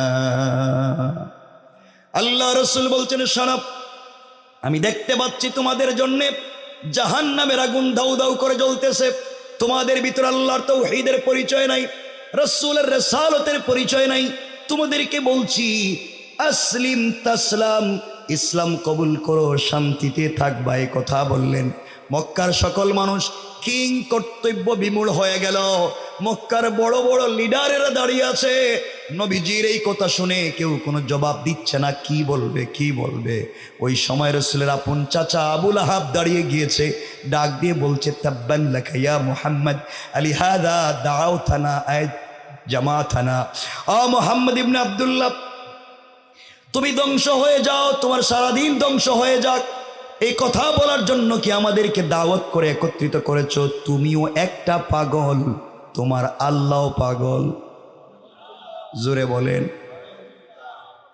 আপনাদের কাছে জানতে চাই, আল্লাহ রাসূল বড় কষ্ট পাইলেন। নবীজি দ্বীনের দাওয়াত প্রকাশ্যে দিলেন, প্রথম বাধা দিছে কে? কথা বলে না। আপন চাচা, এটা কি বাহিরের লোক না ঘরের লোক? কথা বলেন। মক্কার পুরা মক্কার লোক ছিল, কেউ বাধা দেয় নাই, কেউ কোনো কথা বলতে পারতেছে না। ইসলামের দাওয়াতে রসুলকে প্রথম যেই বাধা দিছে সে বাহিরের লোক না ঘরের লোক। সুতরাং ইসলামী আন্দোলনের কর্মীরা দ্বীনের দাওয়াত দিতে গেলে সর্বপ্রথম প্যান্ট শার্টওয়ালা বাহিরের লোক, হিন্দু বৌদ্ধ ইহুদি খ্রিস্টান বাধা দেয় না, আমাদের মতো জুব্বাওয়ালা পাঞ্জাবিওয়ালারাই প্রথম বাধা হয়ে দাঁড়াইয়া যায়। ঠিক কিনা বলে? প্রথম বাধা তো ঘরের লোক। আমার ওয়াজ বুঝেননি আপনারা? না বুঝলে আবার বলবো। আমার বন্ধুগণ কথাগুলো শুনবেন।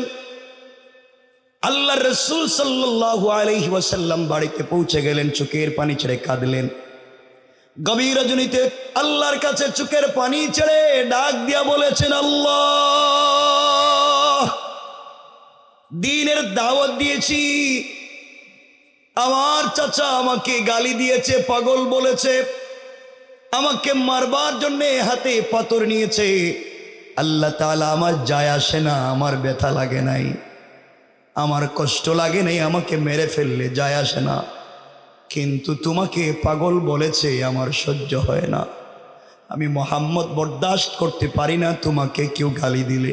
আওয়াজ হলাপ আল্লাহ জানিয়ে দিলেন, কলিজার টুকরা বন্ধু আমার, কেউ যদি আমি আল্লাহকে গালি দেয় আমার যায় আসে না, আমার কোরআনের বিরুদ্ধে যদি চলে যায় আমার যায় আসে না, কারণ যা মন চায় করো। ওয়াত্তাকু ইয়াওমান তুরজাউনা ফীহি ইলাল্লাহ সুম্মা তুওয়াফা কুল্লু নাফসিম মা কাসাবাত ওয়া হুম লা ইউজলামুন।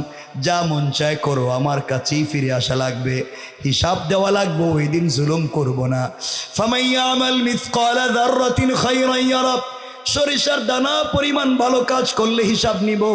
ওয়া মান ইয়ামাল মিসকালা যাররাতিন শাররান ইয়ারা, সরিষার দানা পরিমাণ খারাপ কাজ করলে হিসাব নিব। বন্ধু টেনশন করো না, আমাকে গালি দিলে আমার যায় আসে না, কিন্তু কলিজাত থেকে যাকে আমি হাবিবুল্লাহ বানিয়েছি, আমার বন্ধুকে যদি কেউ গালি দেয় আমি আল্লাহ বরদাস্ত করতে পারি না। আল্লাহু আকবার। লম্বা আলোচনা, আমরা আলোচনা করে ছোট ছোট করে শুধু মূল বিষয়টা বুঝাবো।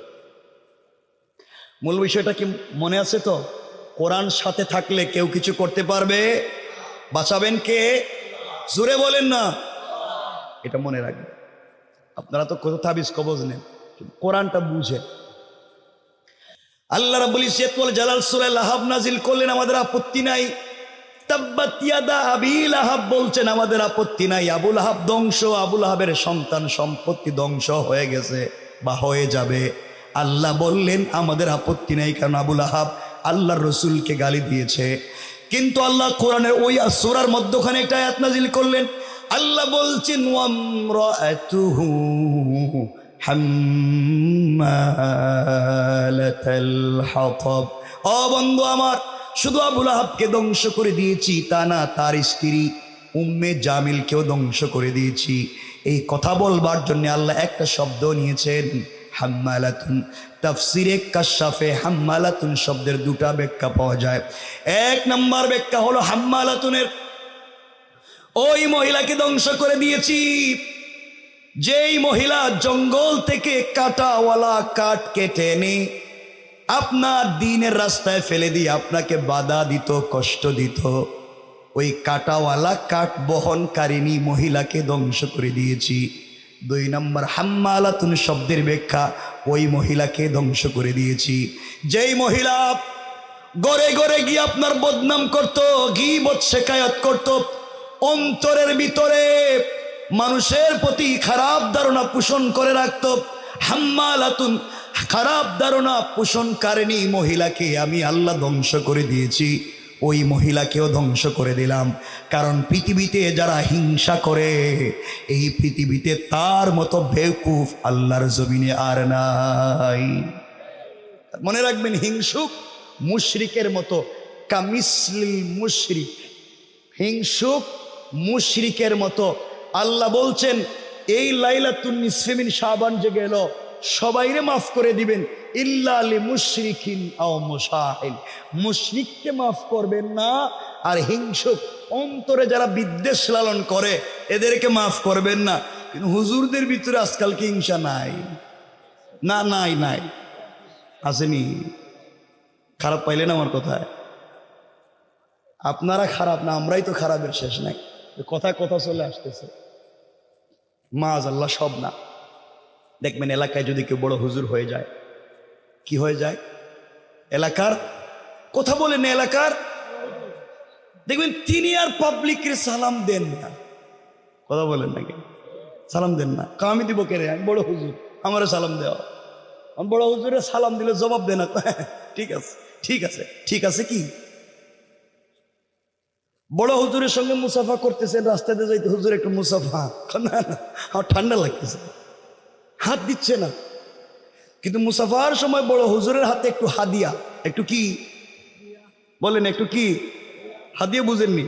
একটু হাদিয়া। আমার ছেলে আমেরিকার থেকে একটু হাদিয়া দিয়েছিল আপনার। Thank you, thank you, very good, আবার আইসো, আরো দিও। কথা বলেন, এখন সব ঠিক হয়ে গেছে। আগে কই ছিলেন আপনি? এগুলো সব বাদ দিতে হবে। আল্লাহ রাসূলের চরিত্র কেমন ছিল? আল্লাহ বলছে, লাকাদ কানা লাকুম ফি রাসূলিল্লাহি উসওয়াতুন হাসানা। আমার রাসূলকে কেউ পিছন দিক থেকে সালাম দিলে এইভাবে সালামের জবাব দিতেন না। হাদিসের ইবারত, রাসূল সিনা সহ ফিরে যাইতেন। কেউ ডান দিকে রাসূলকে সালাম দিলে এইভাবে বসে সালামের জবাব দিতেন না, ডাইরেক্ট ডান দিকে ফিরে যেতেন, অর্থাৎ রাসূল নিজেই ফিরে যেতেন। আল্লাহু আকবার। আমরা কেমন হয়ে গেলাম আশিকের রাসূল। আমার বন্ধুগণ, যে কথা বলতে চাইলাম, উম্মে জামিলের বিরুদ্ধে আয়াত নাজিল হলো। এখানে মূল পয়েন্ট যেটা বলতে চাই, দেখেন, উম্মে জামিল রসুলের চাচি, রসুলের কি? আবু লাহাবের স্ত্রী হইলে রসুলের কি হয়? আরেকটা পরিচয়, রসুলের বিআইন। বিআইন কি তা বুঝেননি? বিআইন বুঝেননি? রসুলের দুই মেয়ে জাইনব এবং রুকাইয়াকে নবুয়তের আগে আবু লাহাবের দুই ছেলে উতবা এবং উতাইবার কাছে বিয়ে দিয়েছিলেন। এই জন্য আবু লাহাব একদিকে রসুলের চাচা, অপরদিকে বিআই। উম্মে জামিল রসুলের চাচি, অপরদিকে বিআইন। চিন্তা করছেন নি? আমার বন্ধুগণ, আয়াত নাজিল হয়ে যাওয়ার পরে আবু লাহাব যখন জানিয়ে দিল, উম্মে জামিল তার দুইটা সন্তান ডাক দিয়ে বলছে, উতবা এবং উতাইবাকে শোনো, তোমাদের শ্বশুরের কাছে তোমার আর আমার বাবা, তোমার আর তোমার বাবার বিরুদ্ধে, তোমার বাবার বিরুদ্ধে আর তোমার মায়ের বিরুদ্ধে আয়াত নাজিল হইছে। সুতরাং এই মুহূর্তে তোমরা দুই ভাই যাও, তার মুখে থুতু নিক্ষেপ করে তার দুইটা মেয়েকে তালাক দিবা। নাউজুবিল্লাহ বলেন। বন্ধুগণ, সেটা বেইজ্জতির কথা, রসুলকে তাই করল। আল্লাহ রসুল সাল্লাল্লাহু আলাইহি ওয়াসাল্লামের মুখের সামনে গিয়ে দুইটা মেয়েকে তারা তালাক দিয়ে আসলো। হাতের মধ্যে উম্মে জামিল অনেকগুলা পাথর নিয়ে, কাদের মধ্যে একটা পাথরের ব্যাগ নিয়েছে। আল্লামা আশরাফ আলী থানভী বয়ানুল কোরআনে লিখেন, দুইটা ব্যাগ নিয়েছে পাথরের। উম্মে জামিল আমার নবীকে মেরে ফেলবে, এই জন্য পাথর নিয়ে যায়। আল্লাহর রাসূল সাল্লাল্লাহু আলাইহি ওয়াসাল্লাম সিদ্দিক আকবরকে সঙ্গে নিলেন, হাতিমে কাবায় শুয়ে পড়লেন। সিদ্দিক আকবর বসা, আমার রাসূল সিদ্দিক আকবরের রানের উপরে মাথা রেখে শুয়ে আছেন। আল্লাহর রাসূলের চেহারা মুবারকের দিকে সিদ্দিক আকবর তাকায় আর মনে মনে চিন্তা করে, হারে, এই মানুষটা আমার রানের উপরে শুয়ে আছে, পৃথিবীর সব থেকে দামি মানুষ। আয় আল্লাহ, 1000 বৎসর যদি এভাবে চলে যায়, আমি যদি রসুলে পাকের পবিত্র চেহারা মুবারকের দিকে তাকাইয়া থাকি, আমার মন বলছে আমার পেটে কোনোদিন খিদে লাগবে না। সিদ্দিক আকবর দেখেন, কিছুক্ষণ পরে একজন মহিলা আসতেছে, হাতের মধ্যে পাথর নিয়ে রসুলে পাককে হয়তো মেরে ফেলবে। ডাক দিয়ে বলছেন, ইয়া রাসূলুল্লাহি, ইয়া হাবিবাল্লাহ, একজন মহিলা নিশ্চয় আপনাকে মারবার জন্য আসতেছে, আপনি আমাকে বলেন, আমি দাঁড়িয়ে যাই, সে আপনার কাছে আসার আগে আমি তাকে হত্যা করি অথবা বের করে দিই। আল্লাহ রসুল বললেন, না না, তাকে আসতে দাও।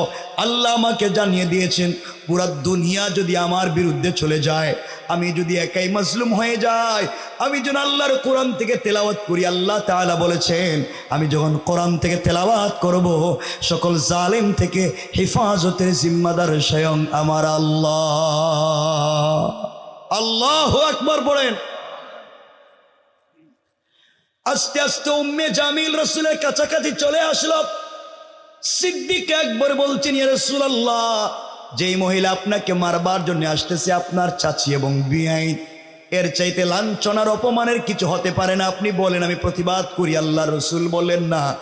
এই বলে কোরআন থেকে তেলাওয়াত করতে লাগলেন। আল্লাহ রসুল তেলাওয়াত শুরু করে দিলেন।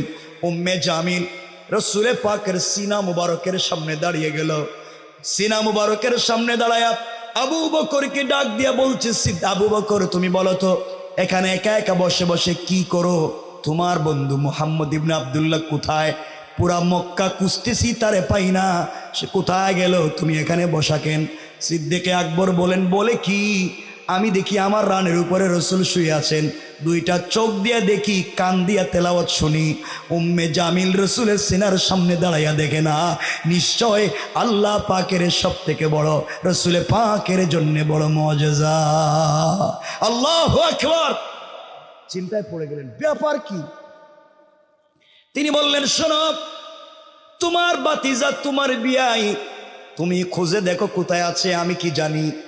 উম্মে জামিল খুঁজতে লাগলো, পুরা কাবাগর খুঁজে কোথাও না পেয়ে আবার রসুলে পাকের সামনে দাঁড়ায়া বলছি, আবু বকর খুঁজলাম, পাইলাম না, তারে জানাইয়া দিও আমি ওয়াদা করেছি, শপথ করেছি সৃষ্টিকর্তার নামে, কাবার ঘরের ভিতরে গিয়া আমি শপথ করেছি তাকে না মারা পর্যন্ত খাবার মুখে দিব না। সিদ্দিক আকবর মনে মনে বলে, তুই মারবি? রসুলরে তো চৌকিও দেখিস না। কথা বলিস না কেন? আওয়াজ কথা বলেন, জোরে বলেন, ঠিক না? রসুল সামনে এটাই দেখতেছিস না, মারবি কেমনে? বাঁচাইছেন কে? কিসের মাধ্যমে? না তাবিজ দিয়া? দিয়ে দিন 500 টাকা দিয়ে তাবিজ। তাবিজের তো অভাব নেই। হুজুরের কাছে গিয়া কো, হুজুর আমার তো বল্টুর মেয়ের সাথে প্রেম ছিল, কিন্তু ওর মা বাপ রাজি না, মেয়েটা রাজি, এমন একটা তাবিজ দেন। সব রাজি হয়ে যায়, লিখে দিতেছে তাবিজ। ওই একটা বালিশের ভিতরে, একটা কম্বলের ভিতরে, আরেকটা আগুনের ভিতরে, আরেকটা কই দিব, যে লেখছে তার কপালে ঠাডা পড়ার জন্য। যদি লিখতে কইছে কিনা, দিয়ে দিছে এটি লিখে। কয় শুধু এখন তো ওই মেয়ে পাগল হইব তা না, তার মা বাপও পাগল হয়ে যাব, হেরাও আয় চলে যাবে। চিন্তা করছেন? আল্লাহ রসুল ইসলাম কোরআন থেকে তিলাওয়াত করলেন, উম্মে জামিল চলে গেল। সিদ্দিক আকবর উঠে গেলেন, আল্লাহ রসুলকে জড়িয়ে ধরলেন, চোখের পানি ছেড়ে দিলেন। ইয়া রাসূলুল্লাহ, জানতে চাই উম্মে জামিল আপনার সামনে দাঁড়িয়ে আমাকে দেখে আপনাকে দেখে না, ব্যাপার কি? আপনি যদি একটু বলতেন, কেন দেখলো না? আল্লাহর রসুল মুস্কি হাসি দিয়ে বলছেন, সিদ্দিক আকবর শোনো, আল্লাহ আমাকে বলেছেন, কোন অমুসলিম, কোন কাফের যদি আমাকে মারবার জন্য আসে, আমি যদি মজলুম হয়ে যাই, ওই সময়ের জন্য আমি কোরআন থেকে তেলাওয়াত করি। আল্লাহ বলেছেন, হিজাবাম মাসতুরা, আকাশ থেকে একটা গোপন পর্দা পাঠাইয়া ওই কাফের আর আমার মধ্যখানে আমার আল্লাহ পার্টিশন সৃষ্টি করে দেয়। পড়েন সুবহানাল্লাহ, আল্লাহু আকবার। আমাদের টেনশন আছে নি? আমাদের সাথে কোরআন আছে না নাই? জোরে বলেন, আছে না নাই? কষ্ট হচ্ছে আপনাদের? কষ্ট হইলে কইয়েন।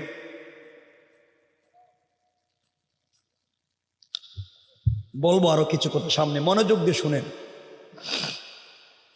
আমার বন্ধুগণ, কথাগুলো দিল দিয়ে শোনো, কি বলতে চাই।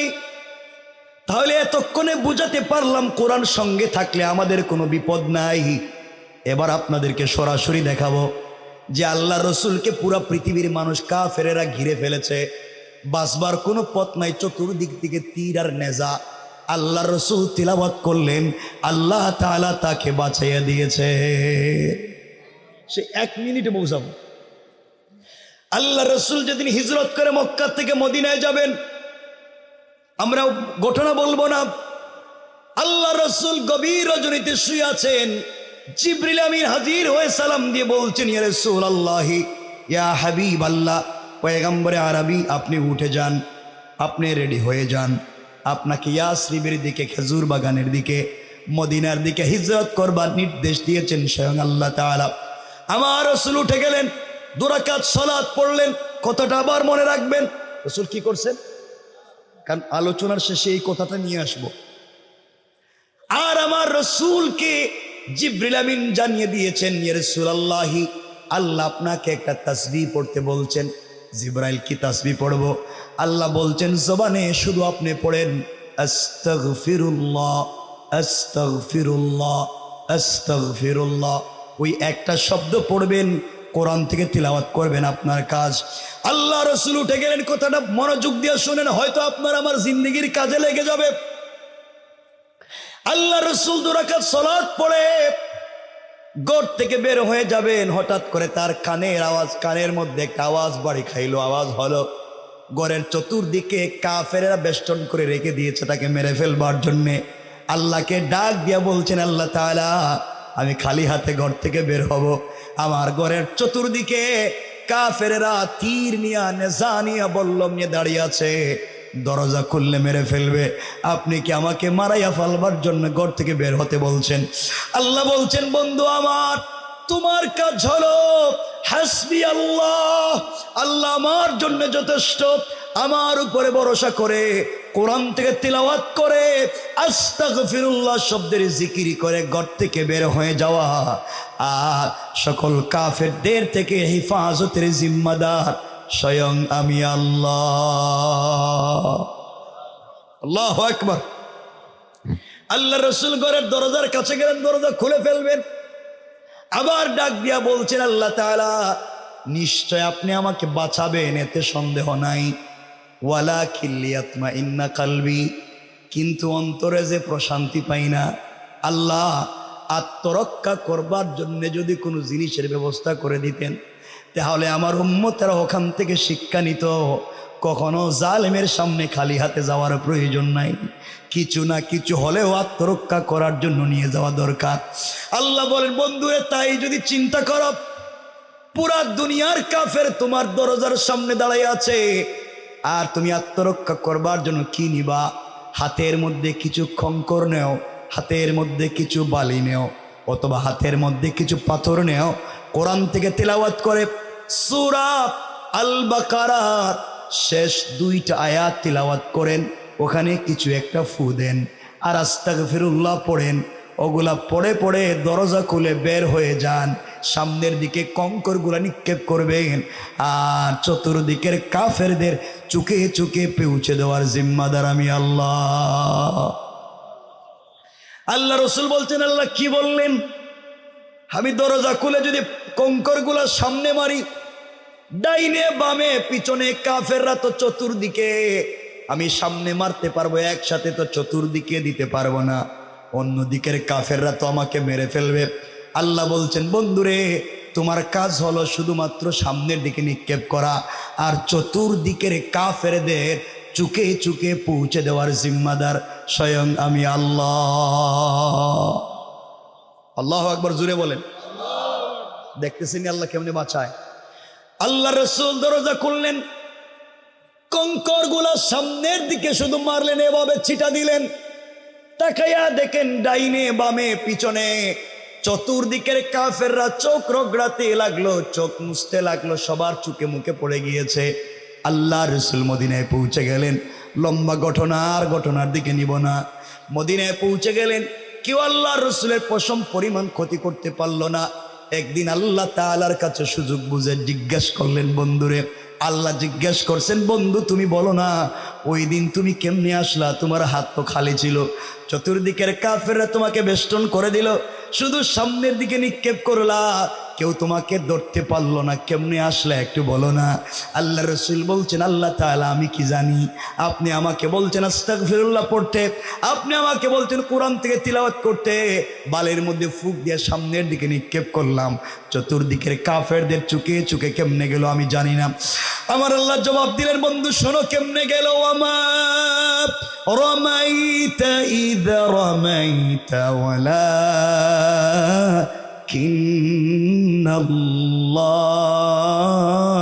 রামা। আল্লাহ বলছেন, বন্ধুরে, তুমি যখন কঙ্কর গোলা নিক্ষেপ করতে গিয়েছ, ওইটা তোমার হাত থাকে নাই, আমি আল্লাহর কুদরতের হাত হয়ে গিয়েছে। আর আমি আল্লাহ তাআলা আমার হাত দিয়া তোমার সকল জালেমদের চুকে চুকে পৌঁছে দিয়েছি। পড়েন সুবহানাল্লাহ, আল্লাহু আকবার। বাঁচিয়ে দিয়েছেন কে? শুধু কোরআন। এই জন্যই আজকের আলোচনা, লিতুখরিজান নাস মিনাজ যুলুমাতি ইলান নূর। এই কোরআনই পারে একমাত্র অন্ধকার থেকে আলোর পথ দেখাতে।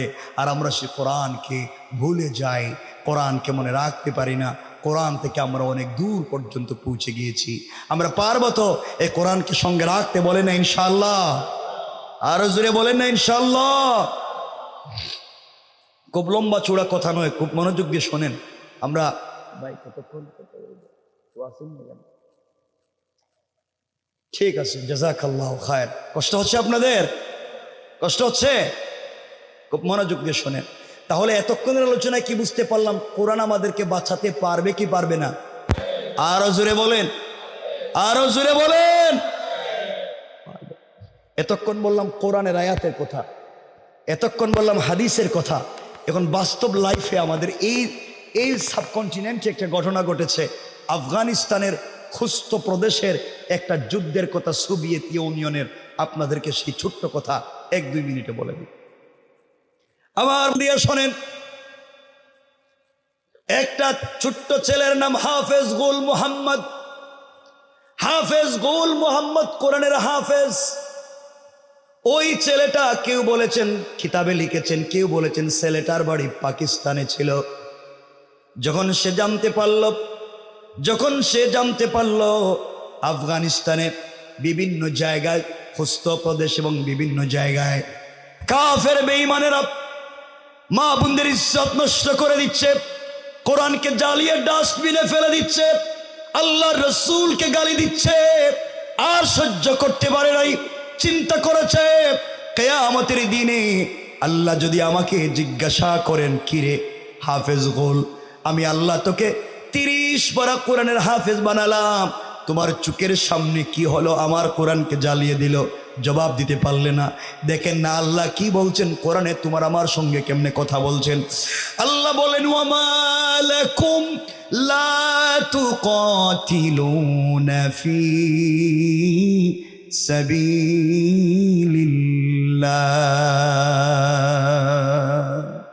আল্লাহ বলেন, কি হয়েছে তোমাদের? তোমরা কেন কিতাল করো না? তোমরা কেন যুদ্ধ করো না আল্লাহর রাস্তায়? কার পক্ষে, কার বিপক্ষে?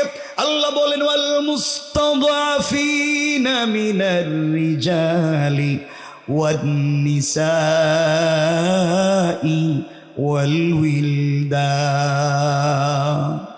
যেই দেশের বৃদ্ধ বৃদ্ধা, যেই দেশের নারী পুরুষ, যেই দেশের ছোট্ট ছোট্ট বাচ্চারা নির্যাতনের শিকার হয়ে কোরআনের কথা পর্যন্ত যেই দেশে বলা যায় না, যেই দেশে তাকবীরের ধ্বনি দেওয়া যায় না, যেই দেশে পর্দা করে মা বোনেরা চলতে পারে না, যেই দেশের যুবকেরা ইউনিভার্সিটিতে দাঁড়িয়ে রেখে গেলে জঙ্গি বলে দেয়, যেই দেশের যুবকেরা টাকনুর উপরে প্যান্ট পরলে জঙ্গি সন্ত্রাসী ট্যাগ লাগিয়ে দেয়, তারা ডাক দিয়ে আল্লাহকে বলছে, আল্লাযীনা ইয়াকুলুনা রব্বানা আখরিজনা মিন হাযিহিল কারয়াতিজ যালিমি আহলুহা। আয় আল্লাহ তাআলা, হে আমাদের রব, আখরিজনা, আমাদেরকে বের করে নিয়ে আসেন, মিন হাযিহিল কারয়াতিজ যালিমি আহলুহা, যে এলাকার, যেই শহরের, যেই দেশের সবগুলো মানুষ জালেম, যেখানে কোরআনের কথা বলা যায় না, কোরআন নিয়ে চলা যায় না, ওখান থেকে আমাদেরকে বের করে নিয়ে আসো। আর সহ্য হয় না, থাকতে পারি না। আয় আল্লাহ তাআলা, এরপরেও যদি রাখতে হয় তোমার কাছে 2টা জিনিস চাইলাম, 2 জিনিস যদি আমাদেরকে দেও, তাহলে এই জালিমের রাষ্ট্রে মাজলুম হয়ে নয়, আমরা বিজয় নিয়ে থাকতে পারবো। 1 নাম্বার, ওয়াজআল লানা মিন লাদুনকা ওয়ালিয়া। আয় আল্লাহ তাআলা, আমাদের জন্য একজন লিডার পাঠাইয়া দাও, আমাদের জন্য একজন নেতা পাঠাইয়া দাও, আমাদের জন্য একজন রাহবার পাঠাইয়া দাও। ওই রাহবারের নেতৃত্বে আমরা জালেমের বিরুদ্ধে আন্দোলন গড়ে তুলবো। তোমার জমিনে তোমার দিন কায়েম করব, আমাদের জন্য একজন লিডার পাঠাইয়া দাও। আয় আল্লাহ তাআলা, শুধু লিডার দিলে হবে না, কারণ রসুলে পাককেও তুমি উহুদ বদরের যুদ্ধের লিডার বানিয়েছিলা, এরপরেও তুমি সাহায্য দিয়েছো। আল্লাহ আমাদেরকে লিডার দিলে হবে না, সাহায্যের প্রয়োজন। পরের শব্দে আল্লাহর কাছে তারা বলছে ওয়াজআল লানা মিন লাদুনকা নাসীরা। আয় আল্লাহ তাআলা, লিডার দিলে হবে না, আমাদের জন্য তুমি সাহায্য পাঠাইয়া দাও। আল্লাহু আকবার। কোরআন কিভাবে কথা বলছে আমাদের সাথে। আল্লাহ জবাব দিচ্ছেন পরের আয়াতে, অর্থাৎ বাম পৃষ্ঠার প্রথম আয়াতে আল্লাহ জবাব দিলে, শুনছি তোমাদের কথা, এবার শোনো। আল্লাযীনা আমানু ইউকাতিলুনা ফি সাবিলিল্লাহ। তোমরা চিন্তা করেছো কেউ তোমাদের সাহায্য করবে না? মনে রাখবা, যারা মুমিন, যারা সত্যিকার অর্থে ইমানদার হয়েছে, আমার পথে চলে, নিশ্চয় তোমাদেরকে তারা সাপোর্ট দিবে, সহযোগিতা করবে। আর যদি দেখো এর দাড়ি আছে, জুব্বা আছে, পাগড়ি আছে, পাঞ্জাবি আছে, এরপরও তোমাদের পক্ষে যুদ্ধ করে না, ওরা কারা? আল্লাহ বলেন ওয়াল্লাযীনা কাফারু ইউকাতিলুনা ফি সাবিলিত তাগুত। আর যদি দেখো তোমাদের পক্ষে আসে না, নামাজের কথা বলে, দাড়িও আছে, পাগড়িও আছে, জুব্বাও আছে, মনে করবে তারা মুসলমানদের পক্ষে নয়, তারা হলো এই জমিনে তাগুতের দালাল। কোন ঠিক কিনা? এবার মুসলমানটা বলছে আল্লাহ তোমরা জামু কই? আল্লাহ জবাব দিচ্ছেন, শুনো, রাগ করে বলছেন আল্লাহ, ফাকাতিলু আউলিয়া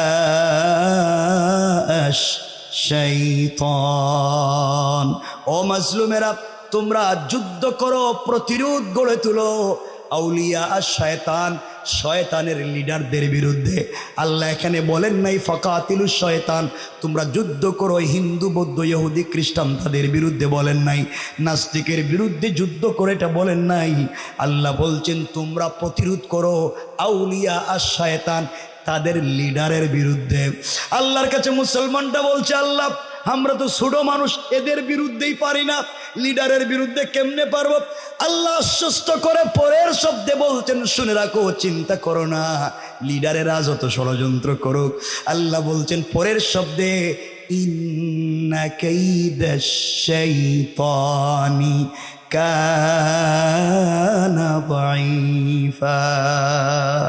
কারণ কাফের বেঈমানেরা যত কুটো কৌশল করুক না কেন, সবগুলো আমি আল্লাহর কাছে মশা মাছির গড়ের চাইতে আরো বেশি দুর্বল। কোন সুবহানাল্লাহ।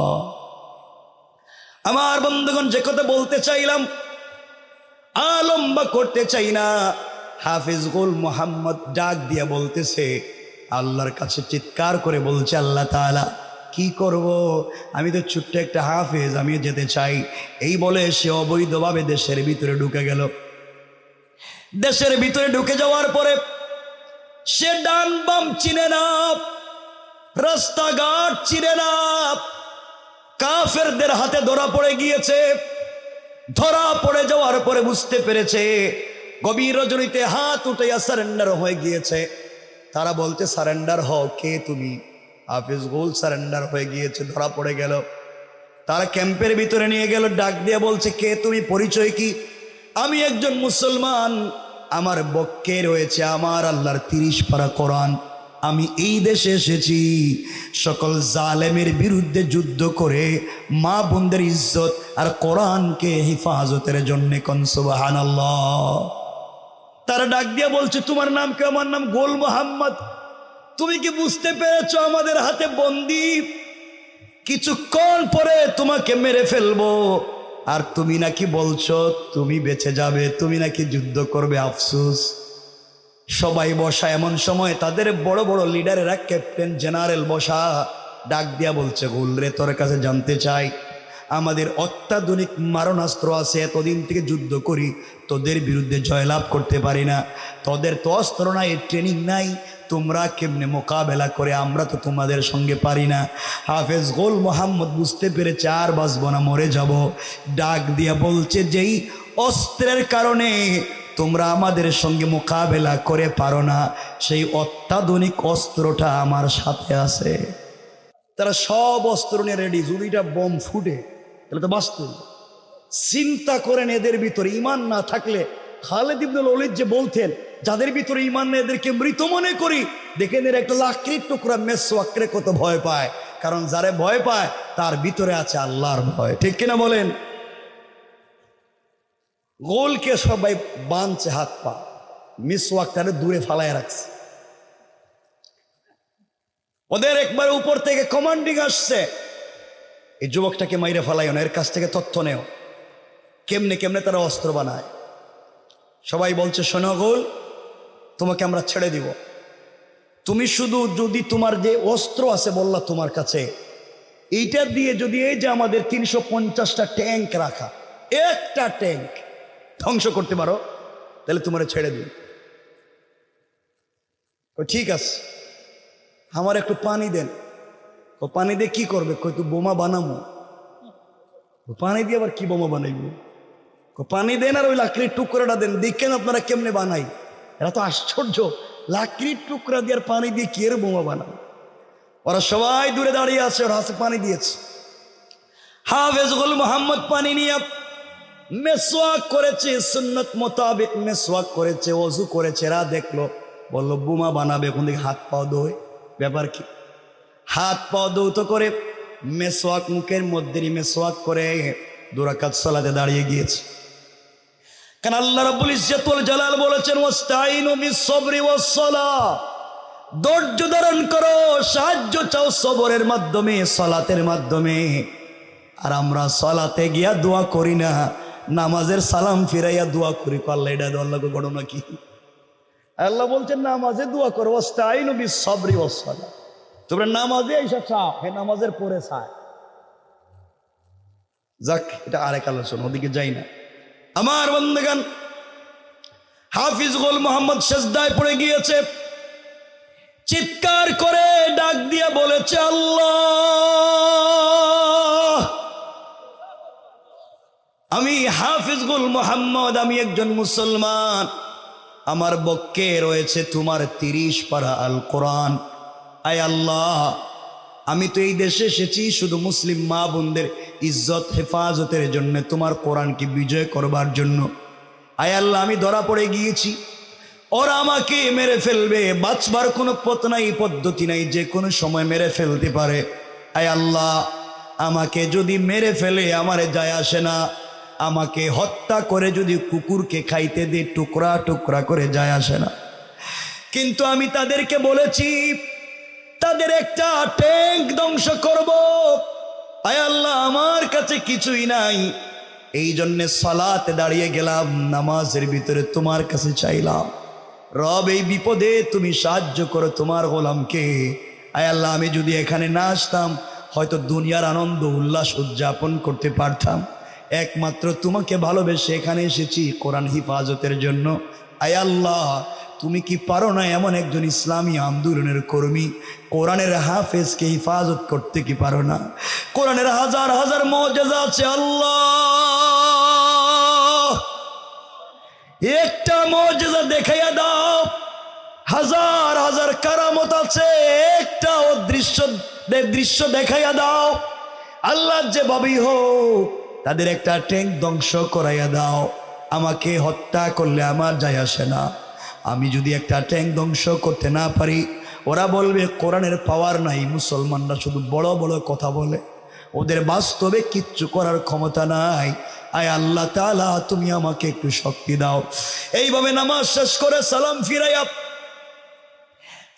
ফিরাবার আগে ডাক দিয়া বলছি আল্লাহ,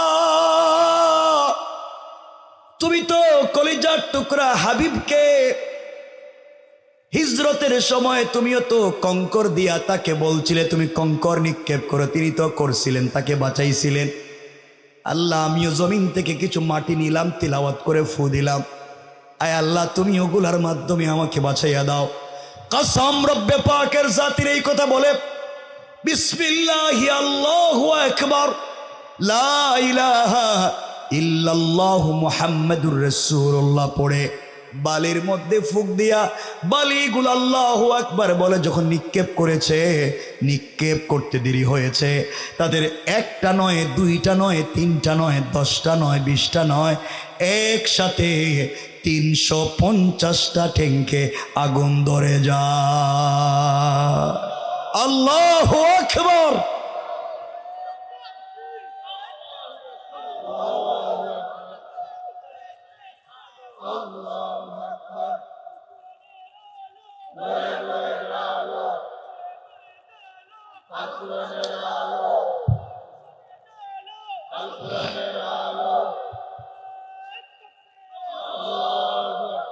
আমার বন্ধুগণ, কথা অনেক লম্বা, অনেক লম্বা।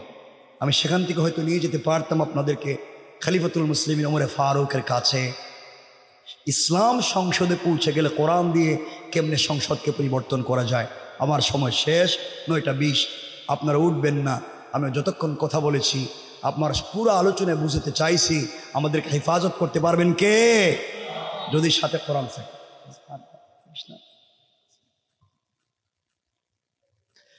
কথাগুলা দিল দিয়া শুনেন, সংক্ষেপ করে দিচ্ছে, মনোযোগ দিয়ে শুনে মুসলমান। এবারকার কথা পরিবর্তন নিয়ে আসবে আমাদের জিন্দেগিতে। কোরআন যদি সঙ্গে থাকে কেমনি আমরা বেঁচে যাব? আল্লাহ রাসূল সাল্লাল্লাহু আলাইহি ওয়াসাল্লাম দুনিয়ার জমিন থেকে বিদায় নিয়ে চলে গেলেন। সিদ্দিক আকবর খলিফা।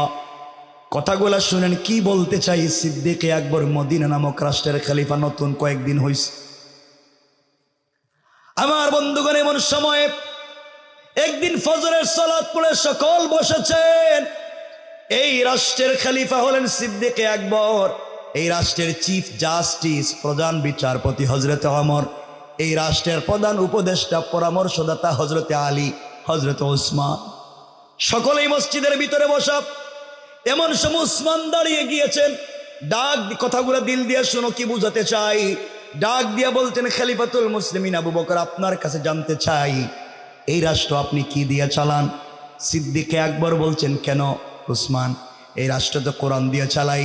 ওসমান জানতে চাইলেন, বলো ও খলিফা, বলো সত্যি যদি রাষ্ট্র কোরআন দিয়ে চলে, আপনার কাছে আমি জানতে চাই, আপনার কাছ থেকে আমি জানতে চাই, যেই রাষ্ট্রে কোরআন আছে, যেই রাষ্ট্রের সংবিধান আল কোরআন, এই রাষ্ট্রের সকল নাগরিকের অধিকার কি? তাদের প্রাপ্য কি সমান নাকি ব্যবধান? সিদ্দিক আকবর দাঁড়িয়ে গেলেন, বলছেন, শোনো ওসমান, যেই রাষ্ট্র কোরআন দিয়া চলে ওই রাষ্ট্রের নাগরিকের অধিকারের কথা তুমি বলছো। এই রাষ্ট্রে যদি একটা কুকুর না খেয়ে মারা যায়, একটা বিড়ালও বিনা চিকিৎসায় মারা যায়, আল্লাহর আদালতে আমাকে জবাবদিহি করা লাগবে। আল্লাহু আকবার। কোরআন কি করতে পারে সমাজকে? 1-2 মিনিট শুনেন মনোযোগ দিয়ে। আমার বন্ধুগণ, কথাগুলো দিল দিয়া শোনেন। উসমান ডাক দিয়া বলছেন, খলিফা আবু বকর, জানতে চাই, এই মাত্র আসার পথে দেখে আসলাম একজন বিধবা বৃদ্ধা মহিলা, তার ঘরে 3 দিন গেল খাবার নাই, 4র্থ দিন আজকে শুরু হয়ে গেল। মহিলার স্বামী নাই, মহিলার সন্তান নাই, মহিলা বৃদ্ধা, চুকে দেখে না, অন্ধ। 3-4 দিন হয়ে গেল তার ঘরে খাবার নাই। আপনি খলিফা কেন দিলেন না? আল্লাহর কাছে কি জবাব দিবেন কিয়ামতের দিনে? আপনি নাকি কোরআন দিয়ে রাষ্ট্র চালান, একজন বৃদ্ধ মহিলা তার খাবার পায় না। হযরত সিদ্দিক আকবর চোখের পানি ছেড়ে দিলেন। ডাক দিয়া বলছেন, উসমান রে, মাত্র কয়েকদিন হলো খলিফা হয়েছি, সবার কাছে খবর পৌঁছে দিতে পারি নাই, সবার ঘরে ঘরে যেতে পারলাম না, সবার কাছে যেতে পারলাম না। নিশ্চয় আমি যাবার চেষ্টা করব। আর আজকে থেকে ওই মহিলার বাড়িতে 3 বেলার খাবার বাইতুল মাল থেকে আমি দিয়ে দিলাম। উসমান বলছেন, কেমনে কি? আপনি খাবার দিলে হবে কি? মহিলা বৃদ্ধা, চোখে দেখে না, কে রান্না করে দিবে? কে তার ঘর মুছে দিবে? কে তার কাপড় ধুয়ে দিবে? কে তার খিদমত করবে? এমন লোকের দরকার। সিদ্দিক আকবর বলছেন, ভাইরে, আমার কাছে তো কোনো ফ্রি সার্ভিস দেওয়ার মতো খাদিম নাই যে আমি পাঠাবো। আর মহিলা পয়সা দিতে পারবে না, বাইতুল মাল থেকে আমি খরচ দিতে এই মুহূর্তে পারবো না। কে ওই মহিলার বাড়িতে ফ্রি খিদমত করবে? মহিলার বাড়িতে রান্না করে দিবে, ঘর মুছে দিবে, বাথরুম পরিষ্কার করে দিবে, মহিলাকে নিজের হাতে খাইয়ে দিবে। সকল মসজিদের ভিতরে, মদিনার মসজিদের ভিতরে 3 পথ নীরবতা, কেউ দাঁড়ায় না। সিদ্দিক আকবর বলছেন, এমন কি কেউ দয়ালু কেউ আছো ওই মহিলার বাড়িতে তুমি ফ্রি ফ্রি খাবার পৌঁছে দিবা, মহিলার বাড়িতে রান্না করে দিবে, এমন কি কেউ আছো? কেউ দাঁড়ায় না। এমন সময়ে এমন অবস্থায় একজন লোক দাঁড়িয়ে গিয়েছেন, হযরত ওমর ফারুক রাদিয়াল্লাহু তাআলা আনহু। ওমর ফারুক দাঁড়িয়ে গেলেন, ডাক দিয়ে বলছেন, খলিফাতুল মুসলিমিন আমিরুল মুমিনিন সিদ্দিক আকবর, আপনার কাছে আমি জানতে চাই, আপনার কাছে আমি বলতে চাই। মাশাআল্লাহ, মুহতারাম চলে এসেছেন। কথা আর লম্বা করতে চাই না, শুধু 1-2 মিনিট শুনেন, কথা শেষ করে দিই, খারাপ লাগবে আপনাদের কাছে। খুব মনোযোগ দিয়ে শুনেন, কষ্ট হচ্ছে? 1-2 মিনিট আমার বন্ধুগণ, কথাগুলো দিল দিয়ে শুনেন কি বলতে চাই। ওমর দাঁড়িয়ে গেলেন, ওমর বলছেন, সিদ্দিক আকবর, এই মহিলার বাড়িতে আমি নিজের কাজ করে দেব, রান্না করে দেব, ঘর মুছে দিব, মহিলার ঘরে খাবার পৌঁছে দেব। সিদ্দিক আকবর বলছেন, ওমর রে, আপনি এই রাষ্ট্রের প্রধান বিচারপতি, চিফ জাস্টিস, আপনি রাষ্ট্রের কাজ কখন করবেন? মহিলার বাড়িতে খাবার কখন পৌঁছে দেবেন? ওমর ডাক দিয়ে বলছেন, খলিফাতুল মুসলিমিন, আমি শুধুমাত্র কেবলমাত্র মহিলার বাড়িতে বাইতুল মাল রাষ্ট্রীয় কাজ করে, আমি যখন অফিসে যাব, অফিসে যাওয়ার আগে মহিলার বাড়ির কাজ করে দেব, অফিস থেকে বাড়িতে যাওয়ার সময় মহিলার বাড়ির কাজ করে দেব। সিদ্দিক আকবর বলছেন, তাই যদি হয়, মনে রাখবা, আপনি যদি ঠিক মতো দায়িত্ব আদায় না করতে পারেন, স্বেচ্ছায় নিয়েছেন, 1 সপ্তাহ পরে আমার আদালতে আপনাকে জবাবদিহি করা লাগবে, আর কিয়ামতে আল্লাহর আদালতে রসুলে পাকের সামনে তোমাকে আসামি বানাইয়া দেব। আমার বন্ধুগণ, কথা এখানেই শেষ হয়ে যেতে পারতো, কথাটা শোনেন। পরের দিন ফজরের সালাত পড়ে নাস্তা সারে হযরত ওমর ফারুক মহিলার বাড়িতে কাজের জন্য চলে গেলেন। ঘরের দরজায় গিয়ে নক করে সালাম দিয়ে বলছেন, আম্মা জান, আমি রাষ্ট্রের পক্ষ থেকে নির্ধারিত খাদেম, আপনি বলেন কি করে দেওয়া লাগবে? রান্না করে দেওয়া লাগবে কি? ঘর মুছে দেওয়া লাগবে কি? ঘরের ভিতর থেকে আওয়াজ এসেছে, যুবককে, তোমাকে চিনি না, তুমি আসার প্রায় 3 ঘন্টা আগে আরেকজন যুবক এসে আমার ঘরের সবগুলা কাজ করে দিয়ে চলে গিয়েছে। আমার আশ্চর্য হয়ে গেলেন, মাথা গরম মানুষ, দায়িত্ব আমার, না ঘুমাইয়া কাজ করতে আসছি, আমার কাজ কে করে দিয়ে যায়? পরের দিন সিদ্ধান্ত নিয়েছেন, ফজরের সালাত পরে নাস্তা না করে চলে যাবেন। দ্বিতীয় দিন সংক্ষেপ কথা চলে আসলেন, দরজায় নক করে, মসজিদ থেকে সালাম ফিরিয়ে দরজায় নক করে এসে বলছেন, আম্মা জান, বলেন তো আপনার ঘরে কি করতে পারি, বলেন কি করা লাগবে? ঘরের ভিতর থেকে মহিলা জবাব দিচ্ছেন, বাবারে, আজও তুমি আসার প্রায় 2 ঘন্টা আগে আরেকজন যুবক এসে আমার ঘরের সবগুলা কাজ করে দিয়া, আমার কাপড়গুলা ধুইয়ে দিয়া, আমার ঘরটাকে ঝাড়ু দিয়া চলে গিয়েছে। ওমর কান্নায় ভেঙ্গে পড়লেন। সংক্ষেপ কথা, তৃতীয় দিন ফজরের সালাতের আগে তাহাজ্জুদের সালাত পড়ে বের হয়েছেন, দেখি তো কে কাজ করে যায়, আজ আমি আগে আগে চলে যাই। তৃতীয় দিন দরজায় নক করে বলছেন, আম্মা জান, বলেন তো কি করে দেওয়া লাগবে, রান্না লাগবে কি? মহিলা জবাব দিচ্ছে ঘরের ভিতর থেকে, বাবারে, আজও আসতে দেরি করেছ, তুমি আসার প্রায় 1 ঘন্টা আগে আরেকজন যুবক এসে নিজের হাতে রান্না করে আমাকে খাইয়ে দিয়ে চলে গিয়েছে। হযরত ওমর আর সহ্য করলেন না, সারাদিন অফিস করলেন, কোনো কথা নাই বার্তা নাই, অফিস করে বাড়িতে গেলেন, আর তাহাজ্জুদের সালাতের আগে নাঙ্গা তরবারি কুসমুক্ত করলেন, তরবারি হাতে নিলেন, আর মাথায় লোহার টুপি পরলেন, যুদ্ধের অস্ত্র নিয়ে যুদ্ধার মতো ঘর থেকে বের হলেন। আওয়াজ করে বলতে লাগলেন, আজকে যাব, যেই যুবক এই কাম গোটাইছে 1 সপ্তাহ পরে সিদ্দিক আকবরের আদালতে আমাকে আসামি বানাইয়া দিচ্ছে, আজ তার শরীর থেকে মাথা আলাদা করে দিতে চাই। তারিখে ইবনে জারীর তাবারিতে লিখেন, সিদ্দিক হযরত ওমর ফারুক রাদিয়াল্লাহু তাআলা আনহু তাহাজ্জুদের সালাতের আগে মহিলার বাড়ির দরজার কাছে পৌঁছে গেলেন। গিয়ে দেখেন ঘরের ভিতরে মিটমিট করে আলো জ্বলে। বুঝতে পারলেন খবর ধরা পড়ছে, আজ ঘরের ভিতরে আছে, এখনো যাইতে পারে নাই। ঝোপঝাড়ের মধ্যে দাঁড়িয়ে আছেন তরবারি হাতে নিয়ে। কিছুক্ষণ পরে একজন গোলাম এই ঘর থেকে আস্তে আস্তে মিটমিট পা দিয়ে বের হয়ে চলে যায়। ওমর দাঁড়িয়ে চিৎকার করে গর্জন দিয়ে বলছেন, কে যুবক তুমি দাঁড়িয়ে যাও। আমি ওমর বলছি, আমার হাতে নাঙ্গা তরবারি, এক কূপে শরীর থেকে মাথা আলাদা হয়ে যাবে, দাঁড়িয়ে যাও। কেন তুমি এই দুর্ঘটনা ঘটাইলা, দাঁড়িয়ে যাও। ওমরের চিৎকার শুনে তিনি হাত উঠে সারেন্ডার হয়ে গেলেন। ওমর আস্তে আস্তে করে কাছাকাছি পৌঁছে গেলেন। সামনে গিয়ে চেহারার দিকে তাকাইয়া কাঁপতে লাগলেন। ওমরের মতো জওয়ান কাঁপতে লাগলেন, হাউমাউ করে কাঁদতে লাগলেন, হাত থেকে তরবারি ফেলে দিলেন। তাকাইয়া দেখে তার সামনে সারেন্ডার হয়ে উপরের দিকে হাত উঠাইয়া যিনি দাঁড়িয়ে আছে তিনি আর কেউ না, তিনি হলেন এই রাষ্ট্রের খলিফা হযরতে আবু বকর। আল্লাহু আকবার। কোরআন রাষ্ট্রে গেলে কি পরিবর্তন আসতে পারে, কি হতে পারে।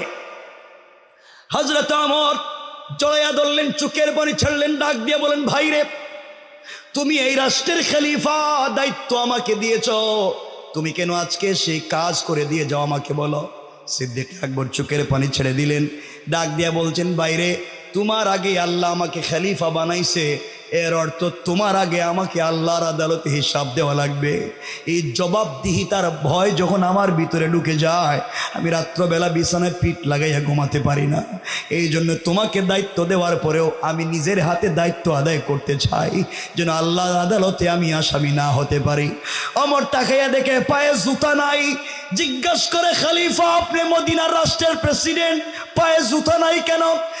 হযরতে সিদ্দিক আকবর চোখের পানি ছেড়ে বলছেন, বাইরে আমি রাষ্ট্রের খলিফা হতে পারি, কিন্তু চামড়ার জুতা পরবার মতো পয়সা নাই।